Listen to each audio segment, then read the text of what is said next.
Yo. I know this is we've definitely been waiting for this one for a minute. It's your boy Rich. It's TEREAK, and this is the first episode of Life. Let's get it.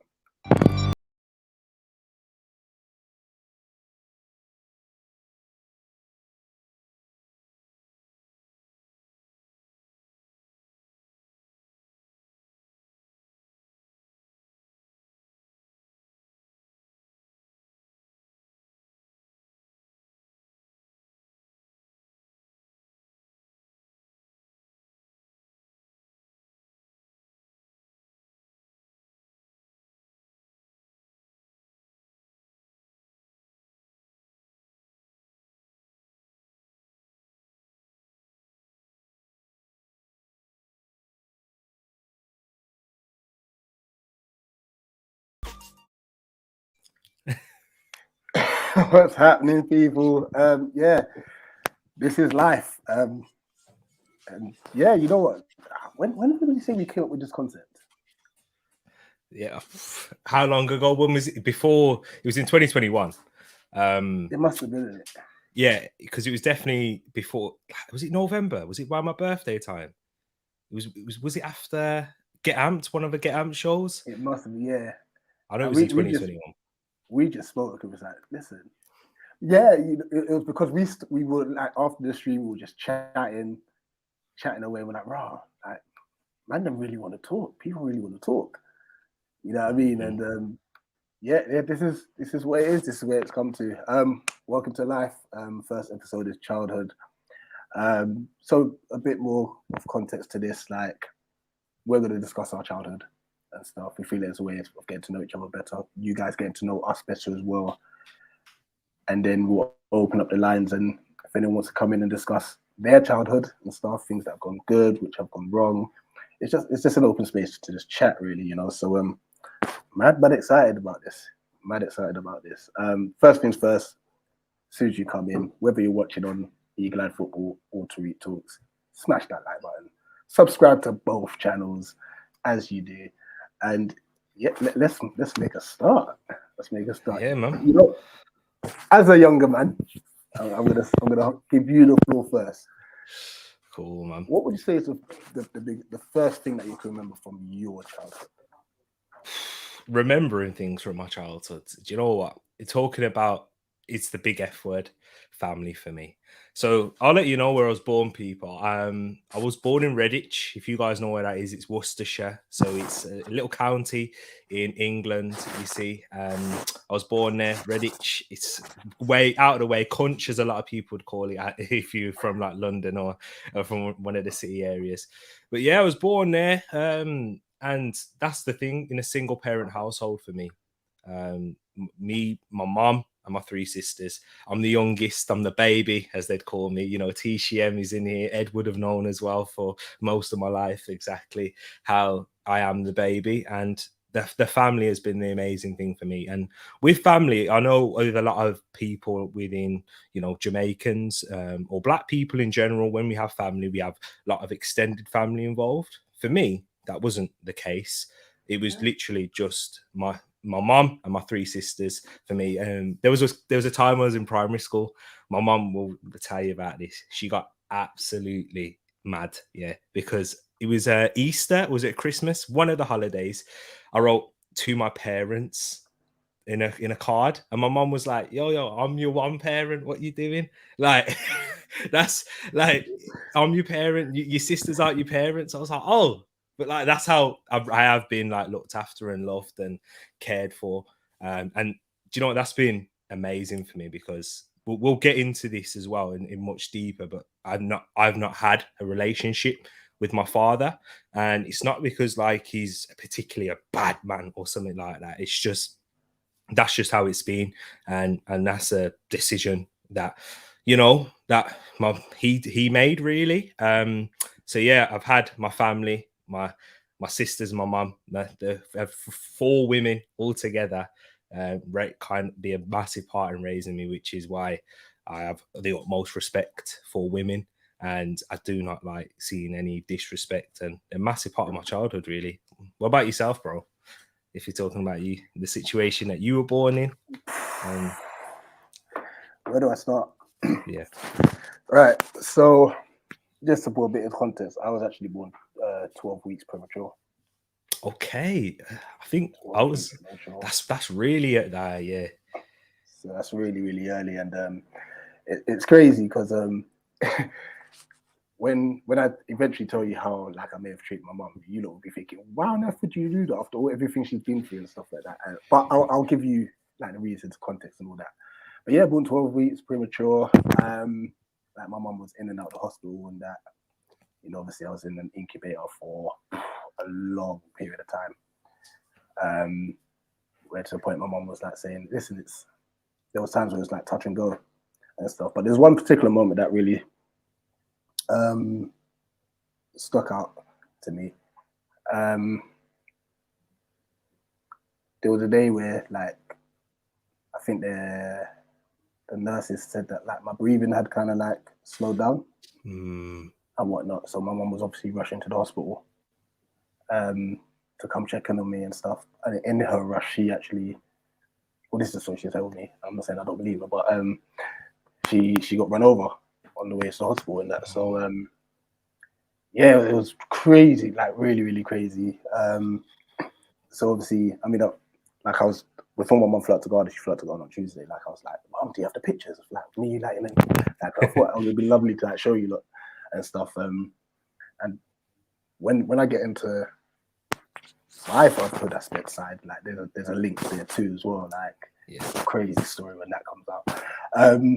But yeah, like grew up, so born and raised in Brixton. Was you born in Brixton as well? Yeah. Moved to Luton for a bit and then came back. And City boy. If you don't know Brixton, like it was, especially when I got to a time where I could go down to Brixton by myself. Because beforehand, whenever my mum said, "Oh, we're going to Brixton," I'll be like, "Oh man," because when mum goes Brixton, she knows everybody. So she's stopping to talk to everybody. And as a young person, you just want to go back home, jump on your Game Boy at the time, you know what I mean, and stuff. And you're just standing around holding the trolley. Yeah. Because mumsy wants to have a chat with absolutely everyone and stuff. But yeah, I guess that's a pretty much a starting base and stuff. But what's your estate like? You know what? Because with my family, we've actually moved a lot with enough in. So the house I was born in Redditch, we moved out at the age of 3. That's what I've told. Obviously, I can't remember. It's a very young age, but because of the situations we've been in, we've had to move a lot. Single parent wise, in terms of, you know, financially speaking, it hasn't been easy because, you know, and we've had to move. So I'm trying to think the places that we've lived in now. So we've lived in the place that I can remember. There's been places before that. West Brom originally, right by my primary school. Then we moved to Smethwick, which is a different part. It's in the same area, Sandwell. And then we went to Albury. And then we went back to West Brom again. And then, yeah, I'm in Wolverhampton now. And a lot of those. So the thing is for me, when growing up on, like, you know, you would have the estate, it was hard. It was hard for me to really like call somewhere home, in fact, in saying that, yeah, like making friends that are local, that you can mix around with. I know it's not always great when you hear a lot of horror stories of people with the friends involved, but that's why I always am thankful for what I've had. I don't come with regrets and say, "Oh man, I wish I just had this, one place," because there's a lot I've learned from that. And yeah, me and my mum was talking about these things the other day. Have you watched the movie The Pursuit of Happiness? Yeah, that's yeah. cool. So exactly. So it's like, and it's watching that and seeing how we moved about. And me and my mum, we got really emotional watching it because that's how we've been as a family. And I think, and it's in terms of the thankfulness for me is, though, I've always had the same school. I was staying in the same primary school, stayed in the same high school. So that was important. And that's what my mum worked really hard at doing, whether it's traveling up and down, so I could have the friends. So in terms of the question about the estates, because I know I'm going to ask you with yours, it's been a little bit different. I've not had the type of like friends to go out and about, which is probably why I like to stay in the house a lot now. You see, and probably why I really enjoy YouTube, because it's a way of really connecting with people. So I wasn't out playing. I didn't start playing football until competitively until I was 13, 14, which is quite late. So You know, yeah. that's actually quite similar to me, actually, to be fair. Oh really? Yeah, I Yeah. started, like, I mean, I was playing that in the estates of the park and that early Yeah. doors from when I was young and stuff. I did play in teams when I was younger, but I wouldn't say it wasn't competitive. Yeah. So it's Yeah. that proper like match experience and stuff with referees and sign on cards and all that stuff. Like that wasn't until like I said, yeah, about 11, I say. Yeah. But yeah, for me, grew up in an estate where, you know what, if it weren't for ball, yeah, but like I could have gone into anything.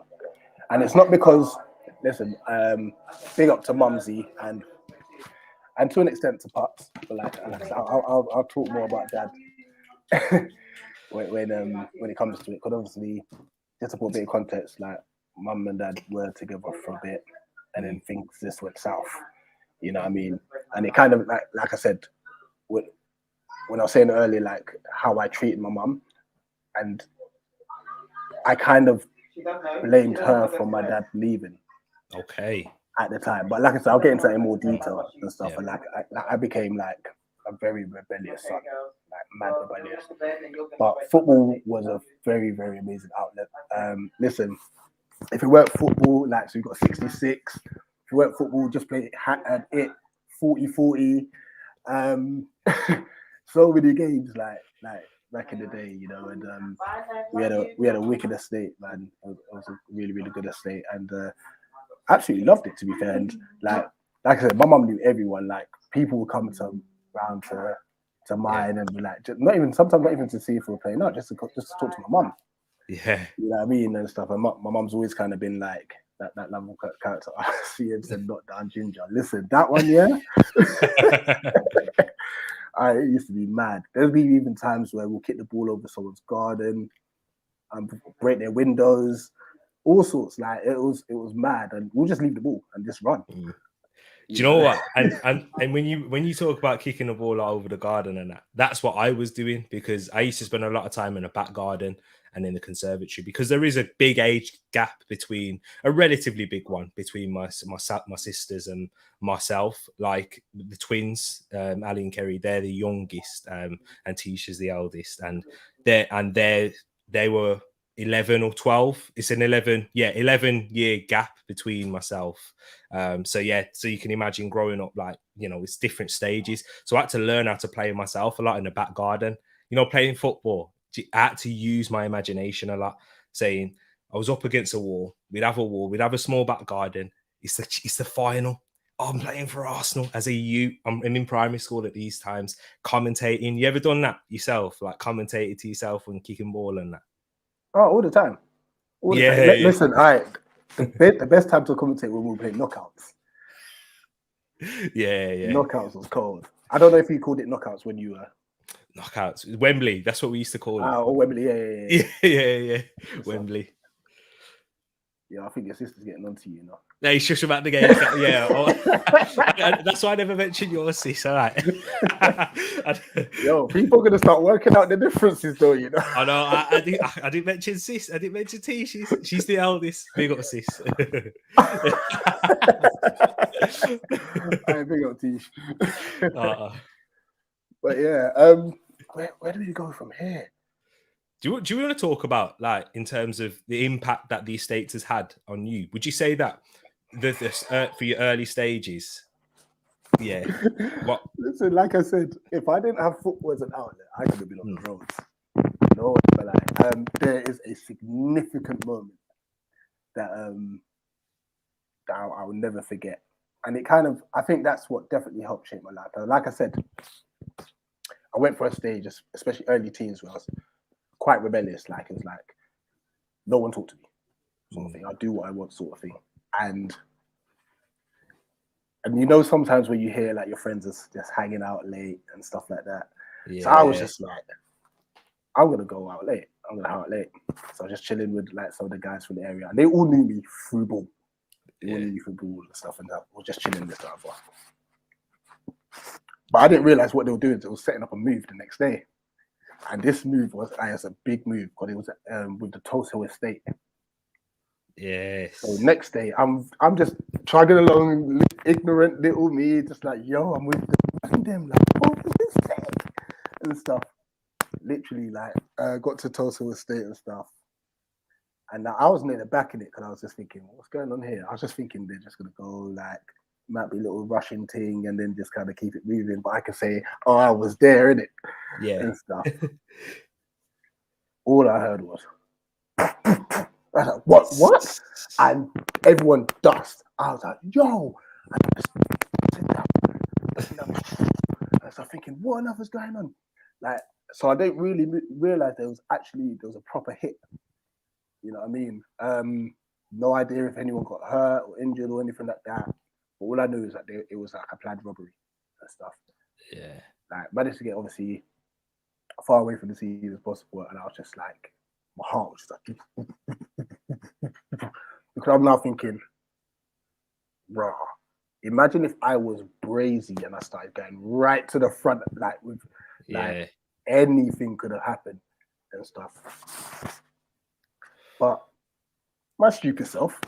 Yeah, but how old were you though? How old were you? I was only like 12, 13. Yeah, that's young though. You know what I mean?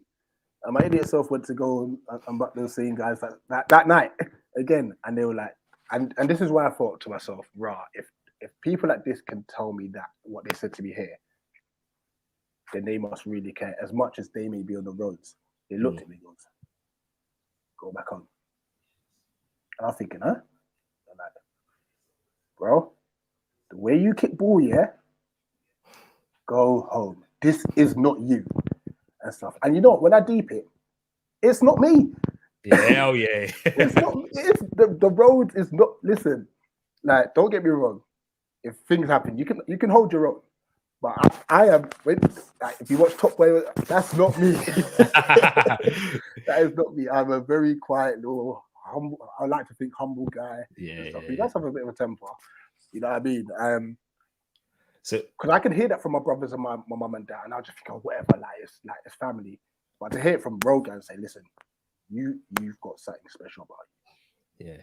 Don't be hanging around with me, us guys and stuff. And from that moment on, I was like, raw. They care like that. Yeah. And it really it helped. It really helped. It definitely helped. Bro, and what I wanted to ask you is now, in terms of growing up when you're a child, I'm saying young years, early years, what kind of stories was you hearing about yourself now inside the house? So, I'll start off just to give some context. Apparently, when I was very young, like in my what they call it, your twos, twos. Yeah, craziness. I was dashing TVs, temper, like, and bearing in mind, come on, guys, back in the day, TVs had a big box at the back of it. They had a back off. Like, they had a back off. Exactly that. The TVs weren't they're not these little flat screens that you got now. You know what I mean? That the laptops that you can stash down. These were big. So yeah, I had a temper in that way, but I like to think now I'm quite patient. I like to think we'll see when it get tested. You've seen in the comments sometimes in some videos, but yeah, I ain't mentioning ages. Don't worry. Exactly, you still get ID'd and stuff. Big up PDV Nazar and everyone else in the chat, guys. It's been great so far. But in the early years, what I can remember, I wouldn't say I was like, do you know when I look at my nephews, for example, like I've got 3 nephews and they're all wonderful, but they're different in their ways. Like Drew, for example, is very brave.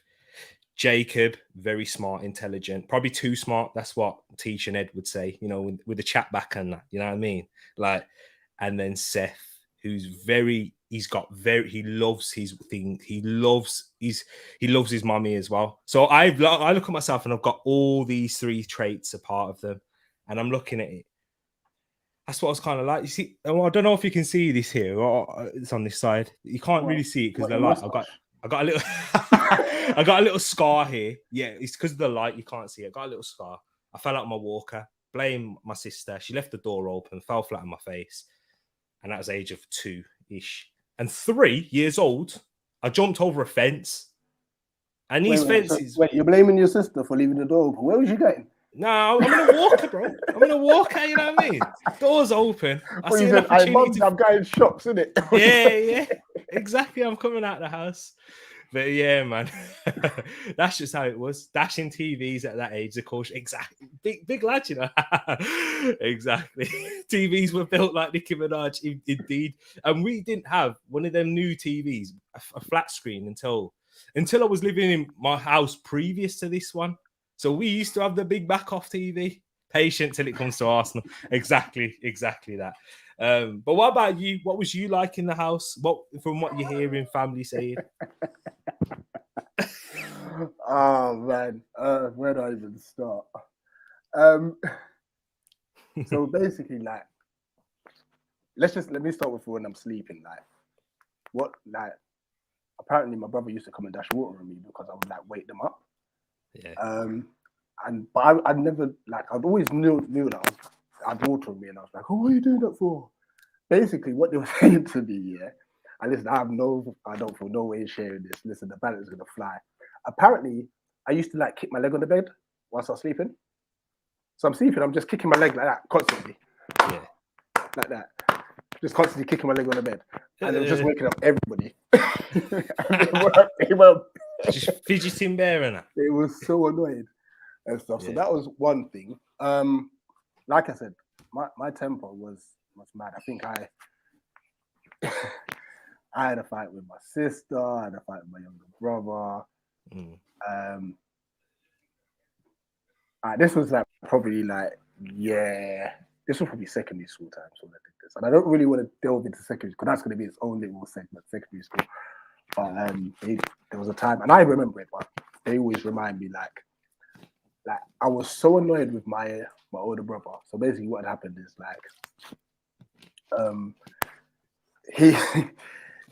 I was so rude to my mom at the time that he had invited all my friends round and bought the PlayStation at the time, so the grey one. Okay, yeah. Is that the PS1? The PS1, yeah. Bought that at the time, invited all my friends round, told me to sit there and watch all my friends play. Yeah, literally. And when I went mad. Oh my days, I went so mad. I went to the kitchen. I pulled out a kitchen knife. I was like, "You better let me play." I'm not. How old? About 11 years old. That's what I'm saying. Like, my temper was mad. My temper was crazy. Like, you see me. I can't imagine you losing your head. A lot of people say that, like, and this is why I say I feel no way in sharing this, because I wasn't always the calm and collected. And like I said, don't get me wrong, I've got a temper in me. Like, of course, it's still in me, But I used to be stupid. I was an idiot. I feel no way in saying that I was an idiot. And so obviously, like, my brother's laughing in my face, which made it worse. Because like my older, he was wild as well. So he's laughing at me, thinking like, what is this little scrawny little guy gonna do? Like, and I'm getting even more angry. Hey, they say, be careful, the little man there. Yeah, Dennis Weiss. Trust me, it was crazy and stuff. So that was one aspect of it. But you know what? Let me delve a little bit into that punishment. Listen, our parents will not get away with the stuff that if they tried that today, social services. Social services. Listen, oh my days. When I was naughty, and this went for my younger brothers as well, to be fair. There was a few little things. There'll be one where I got to hold both ears and let me show you. And you're literally doing that constantly. You had to do that? Yeah, fam. They're creative punishments, though. Listen, it was mad. And don't you dare stop, because they're counting. And you stop, Yeah. they reset the clock. Like, Yeah. it was mad. There was one. What else? I had to hold my arms like that. Me and my younger brother as well. Hold my arms out like that, like I'm Christ. Yeah. Yellow pages either side. Yeah. So into your arms are dead. Yo, Aye. Honestly, listen. that's creative. It was mad growing up. It was proper mad. But I look back at it now and think, you know, that gave me some mad discipline. Yeah, You yeah. know, so even though when I look back, I think, no, that you lot went too far. I do appreciate the discipline aspect of it. You know, and obviously you know the usual. You've got the belt, Yeah, the wooden spoon, the coat hanger. Listen, if it went proper deep, the cable wire folded. Yo, you see, like, what about you? What was you it? What see, was punishment for you? What you say? man, Just stand by the wall. nah. Do you know what? My sisters will say this, and they are right in a way. I didn't actually, because being the youngest, I kind of got away with things a little bit more. But I was never like a really naughty kid anyway. My thing was, yeah, I did get beatings. Don't get me wrong. But my thing was, yeah, I used to try and like I used to pick on one of my sisters, one of the twins. Love you, Kez. Yeah. But I was scared of Tish and Ali as a kid. I'm not gonna lie. I was scared. Like that. Yeah, Tish, especially, yeah, when I was a kid, because Tish could tell you off. Even when it comes to time for, you know, like Jake, Tish could still tell me off now, and I'd still have a little bit of, you know what I mean? But big up sis now, big up. Ed's right there, he's still scared of Tishy. But yeah, man, in terms of punishments, I can the one that I can remember the most was when I was this. I know we're delving into a bit of high school period here, but this was away from high school. Is when I was at home. I FIFA 13 or 12 or 13 came out. Yeah, and sorry, brush this comment is so true. yeah, it is true. Before I go into that FIFA 12 thing, yeah, like I remember one of them on Christmas Day. I deserved it. I was picking on my sis too much, and then Mum was already stressed out, you know, trying to get the dinner and that ready, and I'm just there causing mayhem. That's it. TEREAK, come here, bang. Just one, only one, nothing more than that. And I'm there crying, but then I'm here like, all right, I'm all right now. I come downstairs. I pretend, you know, you get mad at the other person, you know what I mean? But when I was about 13, 14, this was the best one. This was 12, 13, the best one that my mum did, I will be honest, because it was I actually overspent on the card that was connected to the PlayStation. You see, it was my sister's card. Yeah, it was connected to the PlayStation. I am. It's true. And I overspent it, and I tried to download too many games. And just games, yeah. Just games, yeah, just games, yeah. And then so now this is it. It was early in the morning, just before I was going to go to school. My mom came in the room calm, yeah, came in calm and went. That's the worst bit, you know. calm, and said, "TEREAK, we've seen this. What did you do?" I went, "I've spent I bought the game, but it was an accident." Let's put this into context. How much did you spend? Oh, bro, I spent it like, imagine FIFA and that, yeah, so like 50 quid. I spent it about 4 times. I bought it 4 times. Yeah, so that says it all. What are you gonna do with 4 copies? I don't know, but I was trying to download it, but I didn't know what I was doing, because I wasn't meant to be buying it, but I was like, yeah, I'm gonna get it now without saying, and that's what I did. So mom came in, yeah, she went, right, you've got a choice now. You're either not gonna get this game, which is coming out today. We're gonna get the money back. You're not gonna get the game, or you're gonna get 3 beatings right now. Because my mom came and she explained it. At this point, because really throughout my life, my mom, I can remember her being a Christian. Like, that's where I've been blessed in a way to have this. My mom got saved when I was 5 years old, so it wasn't too much about, you know, she wasn't beating me out of emotion, but she had this, like, she gave me this proposition: choose your punishment, because she broke it down. This is there is a consequence to these actions. Yeah, and it was with a belt. Yeah, and you know what? I chose people. Come on, like I'm not getting FIFA. What were the options? Either not getting FIFA, not getting the game, or taking a beating.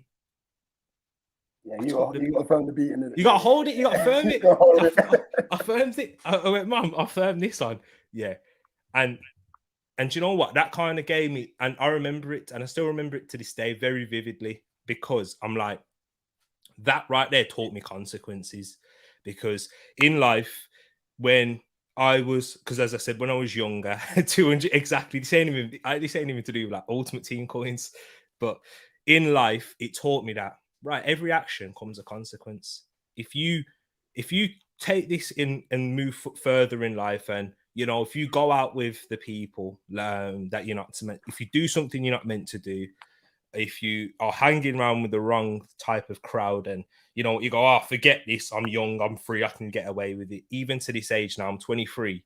I know there's a lot of people that move mad like right now, and this is still young, but I've always remembered that, right, if I do this as a kid, I'm going to get in trouble, I'm going to get this. So that was most important for me, and that's why I don't think like, and this will get political, because I know there's some people have different circumstances in life and may react differently when we're talking about discipline in terms of maybe beating or anything like that. But if it's not done out of emotion, and that's where I received it the most a lot of the time, it actually served me well a lot. And I can say that, and I can say that hands down, because no mother, not mom, I can't say that, but a lot of my mom didn't want to beat me. She never wanted to. She actually remember used to come in and say how much it hurt her. And if you cry too loud, yeah, I got there once as a kid. It's like, yeah, stop crying, stop crying. You know? But before I give you something to cry about, that's what it is. Yeah, yeah. You gotta do the lip thing. Yeah. It was one of their ones, but yeah, man, it did actually. Yeah, there wasn't too many weapons. Do you know what I'm saying? But that's what it is, and that's why I was blessed to have such a loving family in a way. And yeah, well, we spoke about the punishments, but bro, I want to go into something a bit deeper now in terms of childhood when we're talking. So you mentioned something about your dad, yeah? Can we go into that a little bit? How long we got? All right. Yeah, let's run this. By the way, big up Chris from Listen to I Die. Big up Zero. Big up everyone. Like, sorry if we can't be reading out this, but we're just obviously engaging. But keep the communication, the chat in the. Definitely, I'm reading it whilst we're chatting. It's wicked. Yeah. And you know what? It's so nice to hear that other people can relate. And don't get me wrong, we'll be dropping the link soon. So if you want to call in and share any of your experiences and stuff, like you're more than welcome to do it. Hey, go and brush his comment quickly before we go into it, because it's a bit deep. In the kitchen, you stay away from the kitchen. Don't do. If you're gonna do something bad, mum has to be in the living room, because then you got slippers at least. Like that. No, not in the kitchen. You were stupid, Brush. Just before I go into that situation, I want to talk about two embarrassing moments that I experienced as a child. And so I'm big up Matt G, by the way. Yeah. Number one was, so basically, I'd run a bath for myself, and by the time I stepped into it, it got cold. And back then, sometimes, when you run the tap, you have to wait ages before it gets hot. That's long. So I got my younger sister to boil kettle and stuff, and she did that. She came up and stuff and whatnot. So I was in the bath and stuff. I was like, can you pour it in the bath for me, please? You're like a clever move. When I mean, and it wasn't this. I'm taking responsibility for this, by the way, because I was an idiot. She literally poured the kettle water on my leg and stuff. I had a massive scab, about that big, on my leg. You know, which was crazy. So that was one. The second one, when I was going, my mum had told me I was going to get into trouble with it. Me and my brother. So before she got home from church, me and my brother went home and we just put like loads of layers of clothes on to the point where like we're looking at Michelin Man and we can't walk down the stairs. We're like, oh yeah. stuff. When I mean, yeah, my mum just went, go upstairs, take it all off, and we had to be we were left in our pants, and it was so much you know what's worse. coming. You know, yeah. Oh man. You know, so I just thought I'd chuck that in as well because I mean those have a backstory too, but we will be talking for hours and then you know what I mean. Yeah. Pops. Now, like I said, and this big up to all the moms out there. Happy Mother's Day as well, by the way. Yeah. And like this was also a life lesson for me, and it kind of it shaped me to an extent to who I am today and stuff. So, like my dad take us out and stuff like we used to take us like fun fairs and stuff like that. He was in the house at the time, and then like at the end of every workshop shift, he would go to the shop. He'll buy we called it goodies, so it would be like a Snicker bar or Twix. Rumor Coys, and Rumor Coys were legit back in the day, and like maybe like a Capri Sun or a Fanta, whatever it may be, and stuff. So every time we're like, even though we're meant to be at bed, like we're waiting up, one eye open and stuff, waiting to hear the keys jingle and stuff. And when it jingles, we're out of bed, Daddy, and then I'm eating like these snack sweet treats and stuff late at night and that. It got to a stage where like I think I was about 13, and I think this is where things really turned. And I think I got a bit more aware, but then I was still ignorant. Like with my dad, like he then wasn't around much. There was instances where my younger brother, he would want to go to football matches and stuff, and say, "Oh, but I'm like, yeah, I'm gonna pick you up at this and that time." My younger brother's standing in the garage just waiting. My dad don't show up. You know what I mean? And stuff. But obviously at the time I didn't really kind of clock that he weren't living with us at the time, sort of thing. Because we'd still see him from time to time and whatnot. So word came out that like he was kind of like seeing another woman and that and stuff. And whatnot. And like I said, my ignorant idiotic self blamed my mum. I was like, "Oh, what did you do?" and stuff. Like, because all I'm thinking about is like, I ain't getting no money now. I'm not getting those treats and stuff like that. So I was like, "Oh, what did you do? Oh no, why you made dad go away? This and that." But probably like blaming my mum and that. And stuff. And that's why I said that rebellious side came out. You know, because I kind of blamed my mum for a period of time and stuff. And it wasn't really until two incidents happened with my dad. One, I caught him put his hands on my mum. And the second was the hands on the mum was after like it was like the fifth time where he kind of left my little brother stranded and couldn't get anywhere and stuff. And I thought to myself, "Dad, this guy is a proper waste man." Like, because then, like I said, 13 going 14, I was starting to be a bit more aware now. Yeah. And like, I didn't realize, it was never mum. Mum was never the problem and stuff. And I felt bad, obviously. I felt bad because, like I said, I was kind of blinded because my dad was the one that was provided all the good things. Giving you things and the games and all that, you know what I mean? And stuff.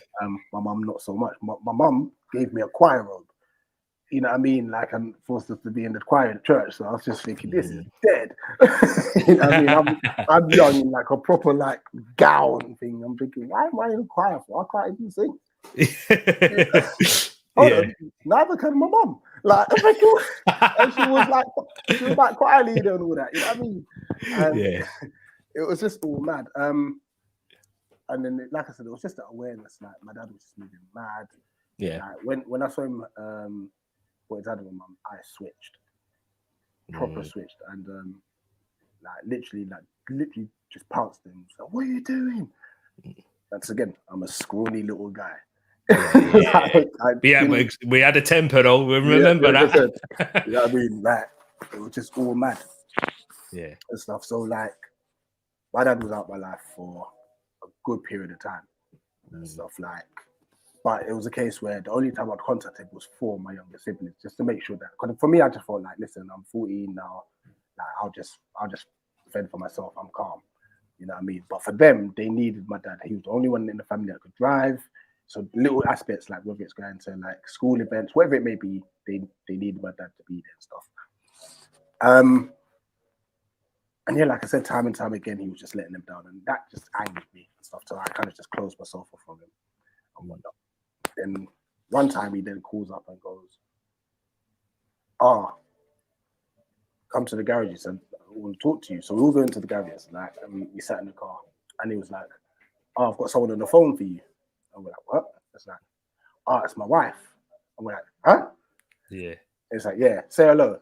So obviously my younger siblings are like, so he's like, oh, hello, yeah, hi, yeah. If you think I've got a temper, my little sister, her attitude is mad. Yeah. My little brother Mike, he then says hello and stuff. And my dad was trying to pass the phone to me. I was like, I ain't talking to her.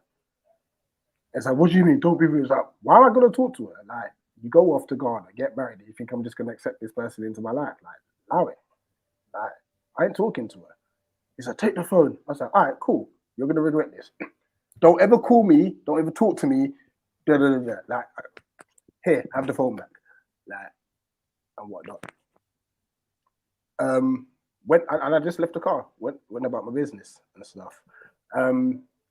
In between that, like I said, I was still having like moments. Like my mum wouldn't want me to go out. Like all my friends were going out and stuff, and I was just like, oh, this is all long. Like to the point where my mum was like, this close from kicking me out of the house. Okay. I'm 15. And the word she said was, you know what? I've had enough. Go live with your dad. I hate my dad at this moment at the time. Go live with your dad. And I was like, wait, what? No.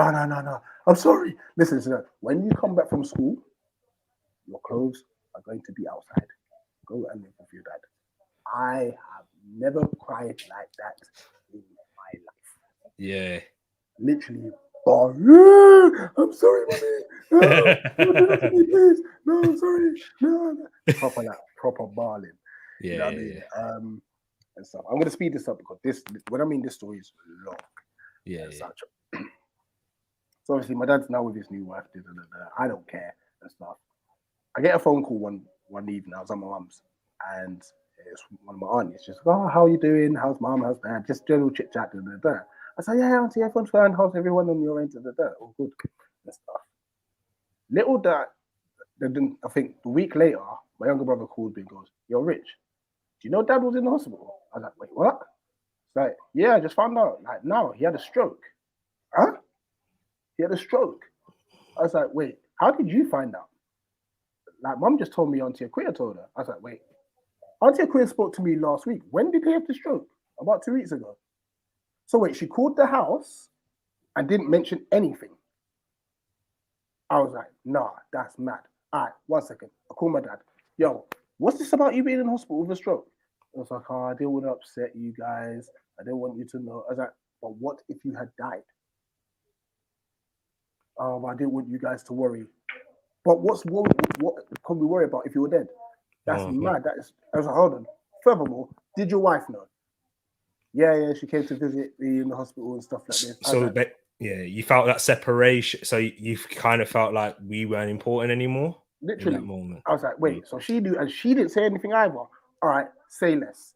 I was like, so kind of like at this time I was in a flat, like kind of flat sharing. So I kind of had my own room. The other person I was renting here had their room. We shared the kitchen, whatnot. So I've literally got a room with a bed and my TV, and my PlayStation. I was quite content. And I was speaking to my brother. I was like, "Yo, we got to go up to there and go and see Dad. Like, obviously, he's recovering from a stroke." So I went up with my brother, my younger brother, my younger sister. Took the bus from I was in Fort Leaf at the time. They came from Brixton all the way to Sutton, all buses and stuff. went to his house and stuff. So we're sitting there, it was just like, oh, so what's the situation? Like, why didn't you call us and this and the other? Oh, your dad said not to call you, blah, blah, blah, blah, blah. It's like, yeah, but at least use a bit of common sense. At least let us know. If he doesn't want us to be there, fair enough, but at least have common sense. Like, what if he had died? Then what, you're going to call us then and say, like, your dad's dead? You know what I mean? Like, imagine if that was, and her daughter was there.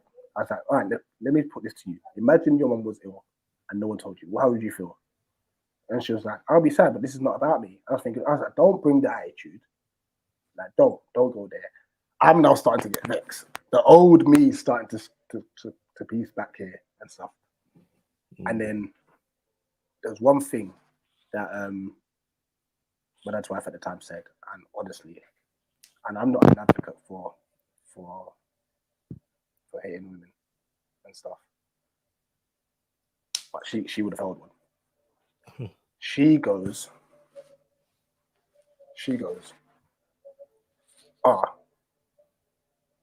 if this is how your children are, you can leave with them. Bear in mind, he's just had a stroke.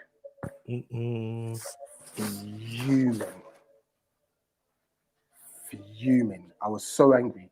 Like my brother literally had to hold my arm down. Like, I was vexed. You know what I mean? And from that moment, we were like, listen, we got to get that out of there.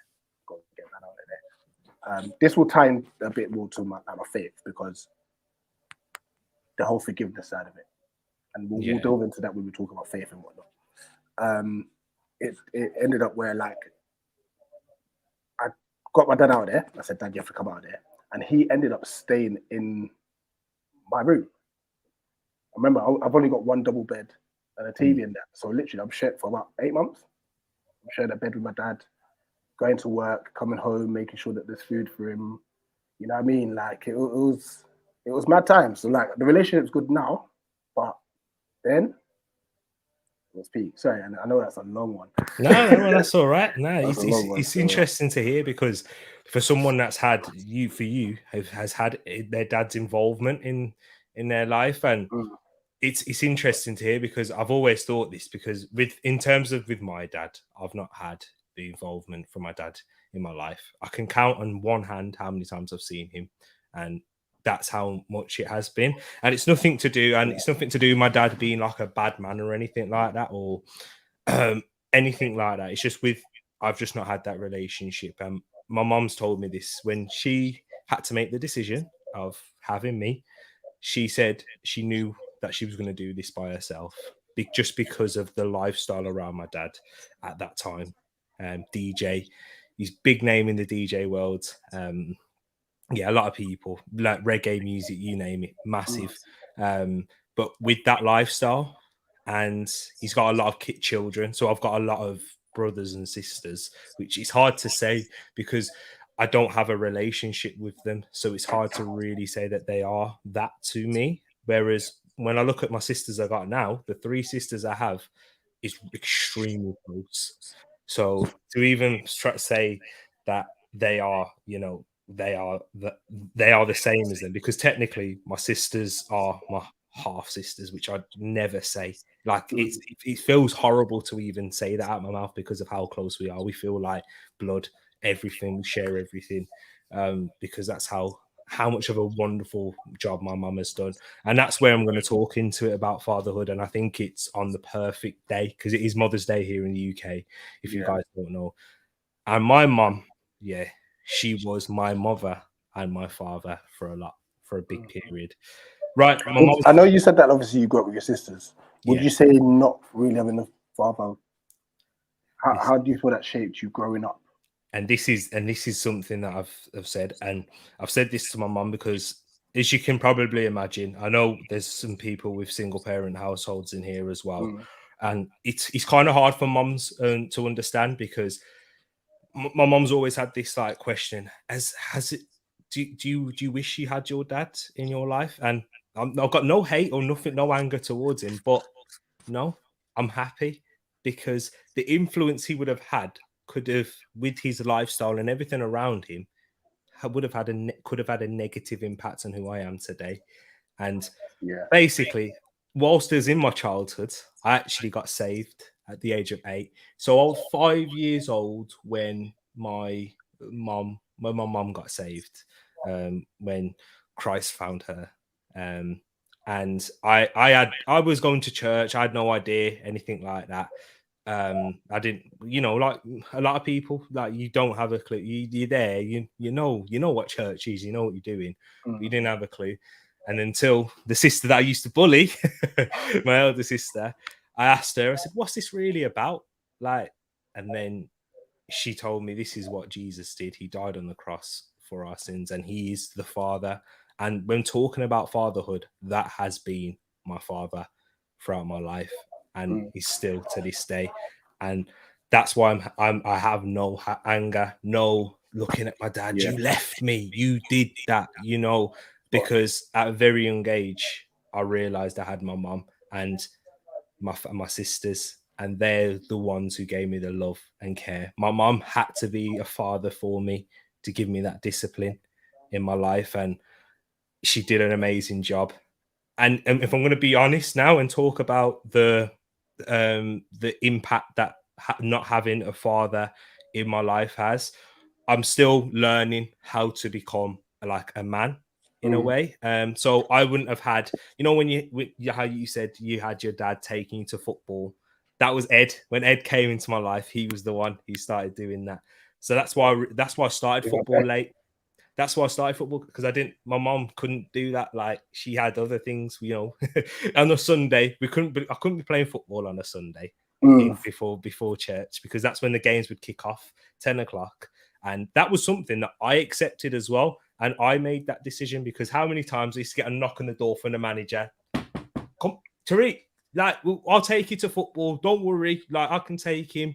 Like, you, Gillian, you can go to church. You can do that. I'll take him to football. Listen, my mum wanted me at church so badly. There was one time I was with Charlie Chamberlain under 16s at the time. Okay, yeah. My mum called the manager up and said, "Listen, wherever you are, make sure Richard comes off the team bus and make sure he makes his way back home." Yeah. You see what I'm saying? But my mom actually gave me that decision, and I said no. Like, I'll play football if it's meant to be. And then towards 13 times, Ed was in my life at this point. The kickoffs changed from 10 till after church. So I used to carry my football stuff to church in the back of the car. As soon as church is done, get changed, bang, play football. And that's where it's always been a massive part of my life. And do you know what the best thing is? I've not had a father, but I've had so many role models within the church who have been open enough, because that's the amazing thing, and have that closeness, and just even by just checking up on you, just saying, talking to someone, how you doing, hope you're good, you know what I mean? And that's the amazing thing about it. And talking about the things that I'm still learning, for example, like when it comes to my time to become a father, that's going to be a real there's going to be a true test, because I've received the love, the care, the emotional side, how to connect. My mom's very open. I've been trying to tell her to get on this YouTube thing as well, because her life is ridiculous. Yeah, like the things that she's been through, and it would be amazing for her to share that.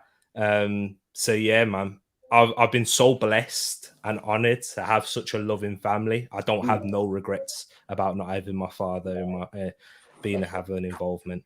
That's good, man. No, yeah, man. And this is it. Like, that's what I say. Like, big up the mums out there, big up the fathers out there. But if you don't have children yourself, like, you're still kind of like a spiritual mother or father out there, but you're always guiding someone. You know what I mean? So, big up to everyone that's involved in your life. Let's drop the link if anyone wants to come in and chime in about their childhood, man. That's the boss. Make sure you get in, people, and let us know your thoughts. If you've got any questions as well in the chat, ask them away. We'll be as open as possible. That's you know me. I try and be as transparent as possible. And even if it gets emotional, tears start coming. Don't worry, guys. I'm suffering with allergies, so if you'd have thought my eyes were watering at point, it weren't that. I told Rich before this shit. But yeah. We got sleeping it. Listen, for me personally, this is still an area I'm working on. The transparency side. Steph tells me all the time, like I can easily still be a closed book. You know, like so it's definitely something I'm still working on. But my life experiences, like I feel no way in sharing it. You know what I mean? And like when you're talking about the whole aspect of forgiveness and stuff, like because of my faith, like I've been able to forgive my dad. There's other people I've been able to forgive as well. Yeah. You know what I mean? When we get into probably the relationship segment, you know what I mean, and stuff. And trust me, guys, we'll also be talking a lot about mental health because that I know I can speak about it a lot because you know how because of how I like have had my mom who be so you know women they generally are they're lovers they're carers they you know they express their feelings a lot of them, not every woman does, but yeah, thankfully that's what I was a closed book. I was a very closed book until probably 3 years ago, 2 to 3 years ago. But yeah, we'll get into that one in much more detail. But yeah, if you guys got any questions about childhood, share your experiences in the chat as well, because it would be amazing to hear. I mean, big up Peony Ween. He's obviously shared something that probably one of his children passed or something. So that in itself, man, can't imagine how tough that could be. I mean, like I said, when I get to talking about how Neville was born, bro, scary exactly stuff, you know what I mean? But look at that. There's a question here. Ooh, lads, what year worst and best memory growing up as a kid? So what was our worst and best memory? Should we start off with worst or best? Because this is hard, you know. Yeah, this is hard. Best or worst memory of growing up as a kid? Give me. I'm definitely gonna need some thinking time for this one. All right, whilst you're thinking, I'll give you my worst. Yeah, and this was this is where I was panicking a lot. In terms of when I was a child, when we used to have school trips and that. Do you remember when you used to, you know, we'd go on school trips or a weekend away or something? Now, because we couldn't afford that financially, do you know what I used to do? I used to get the letter, scrunch it up, put it in the bin. Mom's not knowing about this. We ain't worrying. I never wanted to give my mom that pressure as a child. Right. And so it was kind of mad because I knew it was like, yeah, I know what my mom's like. She would have paid for it, but she would have gone in she would have done a madness to pay for it. Yeah. So I was like, nah. And there was one time when we was so this is in terms of the worst memory where I was actually like panicking and that. We was about to be put, like we was getting evicted from our house. It wasn't because of what my mum did, it was because of the landlord. He wasn't sorting his things out, doing his things the right way, but it was affecting us and the house was being taken off him. And I very much remember mum's sat down looking at the newspapers and we're about to be going into a hostel, you see. And I'm like, rah, like we've just made friends here. Like I've got friends here now, like remember this kid called Luis, and then we had the Portuguese neighbors, Gilberto. And it was like, we're gonna have to move, but we don't have anywhere planned, so it could be in a hostel. But thankfully, that was like a very like up and down moment. School was out of the way. We didn't know if we was going to be if I was going to be moving school or anything like that. But a big thing was we was all right because God provided for us in the end. Essentially, that was it. Like, and I know, and people who out there who do question, like, is there really a God or anything like that? But when we have faith in Him, and that even when it was tested at the hardest points like that, and at this point I was a Christian, and I was like, we just sat there with the newspapers looking at, right, we could be about pursuit of happiness thing now, could be going into a hostel, and think we prayed as if that's the one thing that really brought us together. That was the worst, I would say, off the top of the head.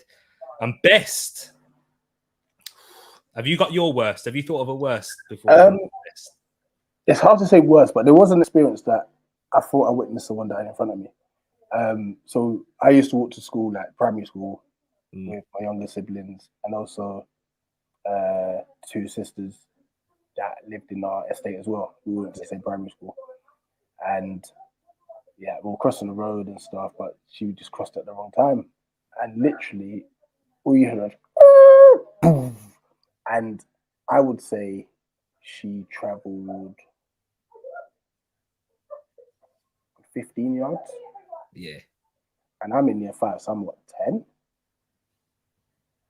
And literally, like, she was just laying still, and I just like, oh my god, what? Yeah. Oh no, what's happened? I ran to school. I ran to school to go and tell the school. Like, I didn't know what to do. Yeah. I didn't know what to do. I was like, someone's got to get out there. It's by this place. It's on Brixton Hill.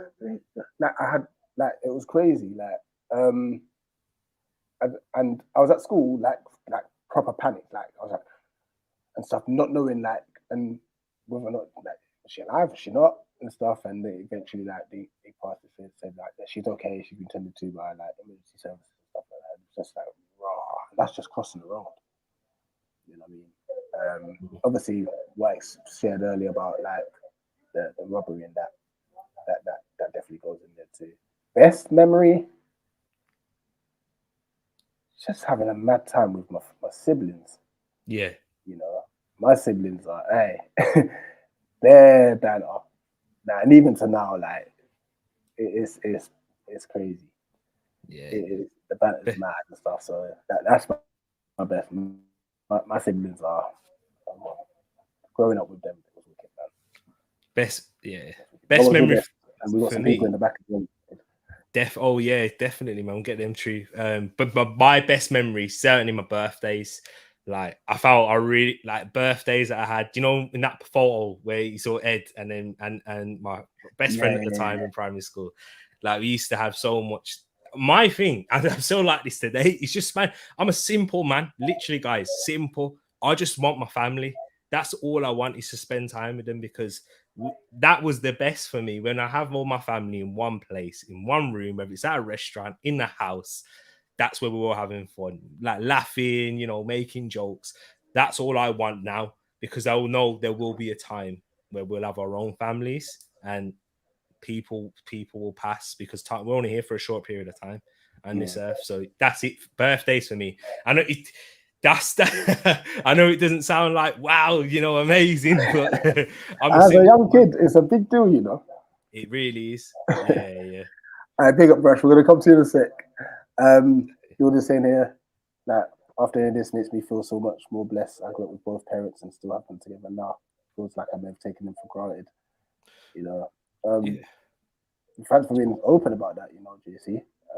Big up yourself, because JC, like, that takes a lot of, you know, honesty, and to say that, and because we do take things for granted. It's like, I know, even though I spoke about how much I love my family now, definitely, like, I take for granted the amount of support that I do receive. I know, but there's in times in life, you know, when you get your emotions and that are going wild, you're like, come on, TEREAK. Especially when we get to mental health, that's where I took them for granted. That is where, when I was suffering at my lowest.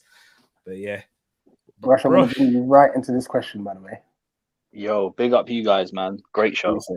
No, I appreciate it. Thank you, man. PD, we saying it needs to be weekly. We'll definitely work this out, because this. I feel there's a lot of people that want to chat, and that if this is a space to do, then let's keep it going 100%. But Rush, straight into it, super liquid. What message would you give your younger self? Whoa. See, this is such a tough question, because, you know, sometimes your younger self, right? You're not in the right frame of mind to absorb that information.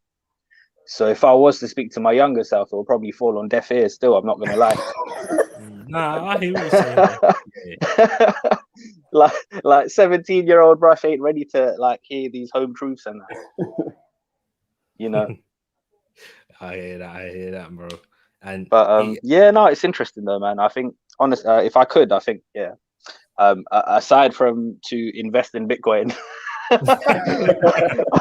Probably some of my younger self to just relax a bit, you know, because when you're still finding yourself as well, trying to figure out who you are, certain crowds that you roll in, like you don't need to put on that front in it. You don't need to be associated in certain circles, and just know who you are, really, who you are. Be yourself. It's the only way to be. It's the easiest thing you can be, is to be yourself. Don't be led by others.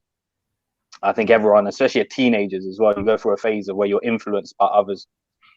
And that's true. And just to add on that, before my brother CM coming in right here, the one thing I'd say to my younger self is like, you know, when you're growing up in school and that, you're looking forward to moving on, like get out, look at this. Really appreciate the moment that you're in, and the people around you, because I'm someone who loves my family, for example, but now my family, you know, my sisters, they've grown up, they've got their families, and we don't see each other as much. Like we still do, we still see, we're very close, don't get me wrong, but you know, we at least live in the same house. It caused a lot of tension between them. Me, I just used to be sat in my boxers, my Y fronts, sometimes playing PlayStation around the house, half naked, running a can't that's, do you know what I mean? But that's how it was, because I didn't really leave the house too much. I wasn't getting too much influence from like other people. So yeah, man, just really appreciate the moment that you're in, and don't look too much on, you know, and this is probably getting a bit deeper now, is even today, don't look too much right at the end goal. So for example, YouTube, for example, I'm looking to try and get to this next goal. No. Listen, most definitely, it's about the journey, in it, not destination. Exactly that.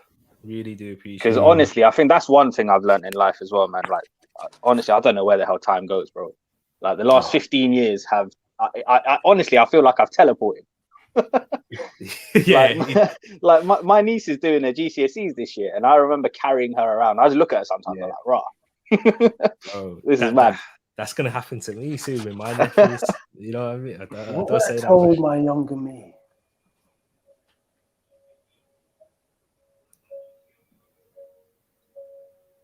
Don't get too angry too quickly. Yeah, emotion.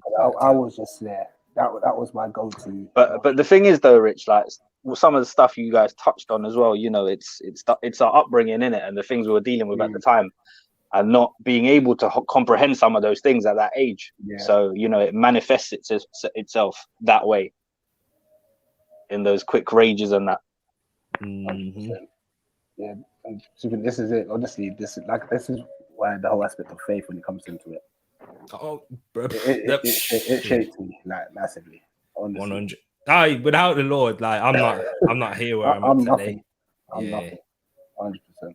Like even talking in this way, different. You know, CM. CM. Before Brush shares about his childhood, because you're gonna come from a whole different perspective. Actually, you and TEREAK are kind of a similar age. Me and Brush are. And by looking at the comments as well, it seems quite similar. Me and CM have had in terms. It's quite funny as well. It's parallels now, because like me and Rich are the same age, and you guys are around the same age. yeah. And I don't know about you, Rich, but for me, it's kind of surreal listening to these two young brothers, because they are way more mature than I was at their age. And even though I may not have mentioned it to them directly, like, you know, sometimes you just deep it. I'm like, right, you two have been raised well, you know. These brothers speak. I used to speak like this when I was younger. It ain't happening. And it's one of those spidey sense ones as well, where I can sense the influence of women in your lives as well. Oh, that's strong women. That's that's it, bro. You're right, Rush. He's the women. Go on, talk to us. Man, there's so much to talk about, man. Like the way I grew up is, obviously I grew up with just plain women and females growing me up. I grew up with my mum and my nan, and we were all in the same household. And my nan was like the enforcer, while my mum was like the softer person that would, you know what I mean? When I was there, like, don't get me wrong, she still had authority, but there was those two little dynamics where my nan, she was a tough woman, and she was born in Jamaica, and she came over to this country and kind of learned everything, and was of that generation, the Windrush generation, where you had to work hard to have what you have and get what you have, you know what I mean?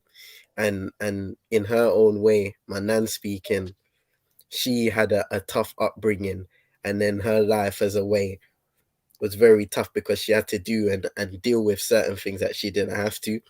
Same with my mum, but in different ways, isn't it? And I think where I'm coming from is we always were in a household where it was us three against the world, innit? Because at times, even our own families were working against us. And, you know, we were living in this one place, and it was like, you know, all of these people, there could be somebody watching at any certain time, you know what I mean? So I'm just thankful to have those two women. Sadly, Nan's not with us today, but she's watching over us, innit? But I'm glad to have those two women watching over me and growing me up to be the person that I am today, innit? And in the end of the day, I think it's just a lesson of, once again, you know, big up to the single parents, because you have to deal with a lot of things. Because even my nan, she was a single parent herself. So it was almost like, once it was time when I was around, those two had to combine and be a unit together to kind of help each other deal with certain things in those situations. And listen, I wasn't the craziest kid, yeah, but I had my moments, especially in my teenage years. There were moments where I was an angry man, and I couldn't, at that time, I couldn't tell you why. But I think at this moment of time, and every year I get older, I start to realize the certain things that happened to me when I was a younger kid, the certain ways that people dealt with me, the things that people said to me. Like, I even say this, and I'm proud about it. I remember, I think it was my first or second year in secondary. I was bullied, bro. But the way I dealt with it, me too. yeah, the way I dealt with it, I remember I was walking home one day, and I told my mom, and I was like, "Mom, don't say nothing, don't do that. I'm just gonna deal with it." And she ended up, you know, going to the school and badding them up. And trust me when I say, I can see that. trust me when I say, things changed for the better that time, because I even had a point where, you know, I got to speak with those bullies and stuff like that, and we ended up like having respect for each other in the end of the day. Not saying we were best friends or anything, but I think for me it was very therapeutic going through that process and being able 100. And you know what to it is have as well, CM? Like a lot of those guys, yeah, who are out there bullying and that, is a lot of it manifests because they've got a lot of stuff going on at home, It's true. yeah, and it's just yeah, misplaced. They're bullied as well. A lot of these bullies. Yeah, yeah. Because listen, yeah. like the school I went to, yeah, like, bro, we were in like a relegation battle every year, like when it came to Ofsted and all of that stuff. So it was mad. Like if you think about it, yeah, all classrooms had like 30 kids in it. A lot of us from impoverished, deprived backgrounds. Like no one's there to study, like first and foremost. You know what I mean? Yeah, I totally get you, bro. I remember my school, yeah. Bro, it's mad. We're besties. We're best friends. Like I don't want it.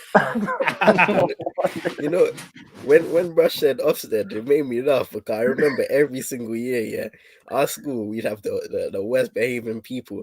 But when Ofsted's coming, yeah, all the teachers and saying, listen, best behavior, everybody on this one day, yeah, make sure nothing goes wrong. And which schools is that? Which schools is he? On Green. Oh, snap. So it's the one in like, Tulse. Yeah, that school's full of crosses and stuff like that.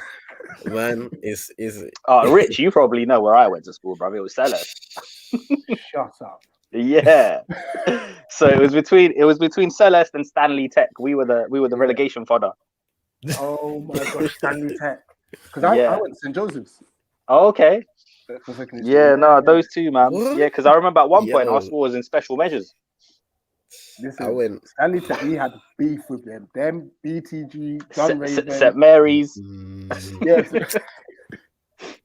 It was all mad. Small segment of this is going to be cold, bro. It was all mad. There was 1 year, where teachers had to stand at the bus stop.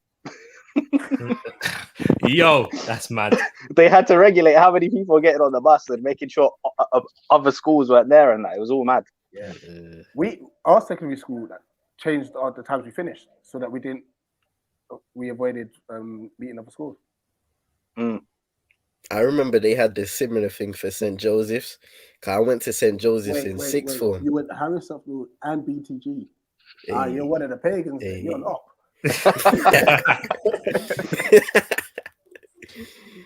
No, man. You know what? Just whilst you're talking, see, was there ever a time where you may have deviated from all the principles that your mum and your nan were instilling in you?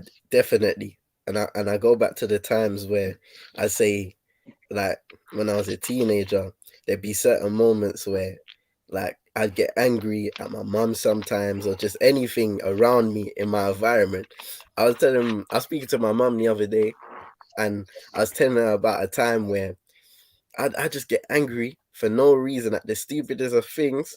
I remember one time I threw my phone on the wall, and it's Cappy's fault. I blame him for a lot of things, but even I can see my own faults at sometimes. But yeah, I remember one time I threw my phone on the wall because it lagged. Hey. Wow. So it was like, at those ages, you don't know why you're getting angry. But then when you get older, you kind of pick apart certain things and you say, this happened in my life, and then it all builds up. And then that built up anger, you don't know how to kind of release it in the right way. So you're doing it all the wrong ways. I used to write the most foolishness on my walls. If you come into my room now, you see certain things like, I can't do it, or something like that, because I was mad. So I was either throwing something, I was writing something on my wall, and I was just doing these mad things to try and release the anger, but I wasn't working at the time. So yeah, man. That's, you see. So you saying there's still on your wall now? Yeah. Do you use that as motivation or just as a reminder now? Because obviously it seems like you've changed your whole dynamic.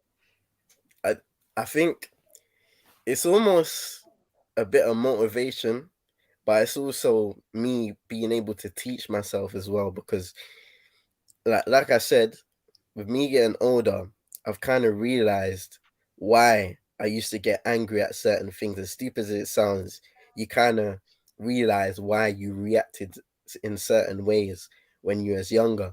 So whenever I look back at those things, I kind of say I'm a different person today, but at the same time, to keep me grounded, you have to remember and recognize how to deal with those things and why you were in that position, because it's easy to go back. I think you can get triggered by certain things, and just like that, you're back to your old self, or you're back to your old reactions.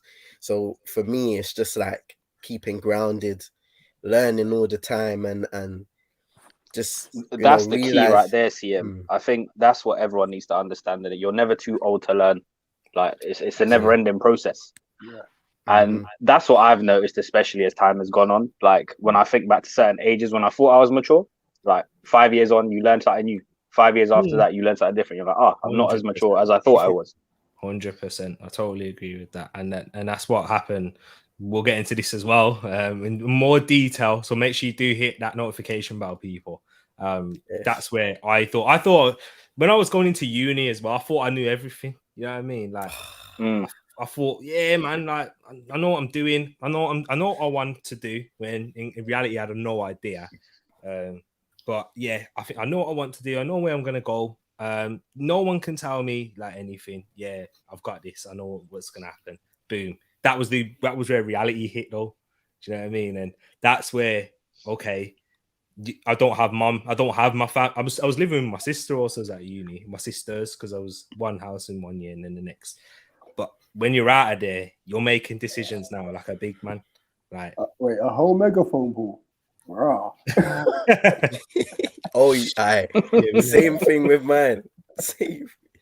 They used to be standing at the chicken shop with a megaphone saying, "Hey, make your way home." Rush, talk a bit about your childhood. Like, what did that look like? How's it shaped you? Bro, it's a bit mad. Like I feel like everyone's got some kind of dad story in it. So my only perspective the only slight difference is that, so, you know, in the South Asian community, like there's a lot of things in ethnic communities that we don't really discuss out in the open, in it. So like, for instance, mental health, general health, when it comes to dysfunctional households as well, like they don't really believe in like divorce and stuff. So even if it's dysfunctional, they just stick it out. It's madness. So growing up, it was kind of mad still, I'm not gonna lie. My mom and dad are still together, but like growing up, he wasn't really around. Like he was always working and he had other responsibilities and things. And by that, what I mean is, he was the head of his family. So he's the eldest of four, and he had three younger sisters. And he's from an age where he is the head of the household and he's responsible for all of them. So he had a lot on his plate as a young man. So maybe that shaped him. So he was very different, and we just didn't really connect in it. And at key times in my childhood, especially as a teenager, I think boys look to their dad, and I didn't really have that figure there. So it was always mum, and that was it. And then that made me act out a lot.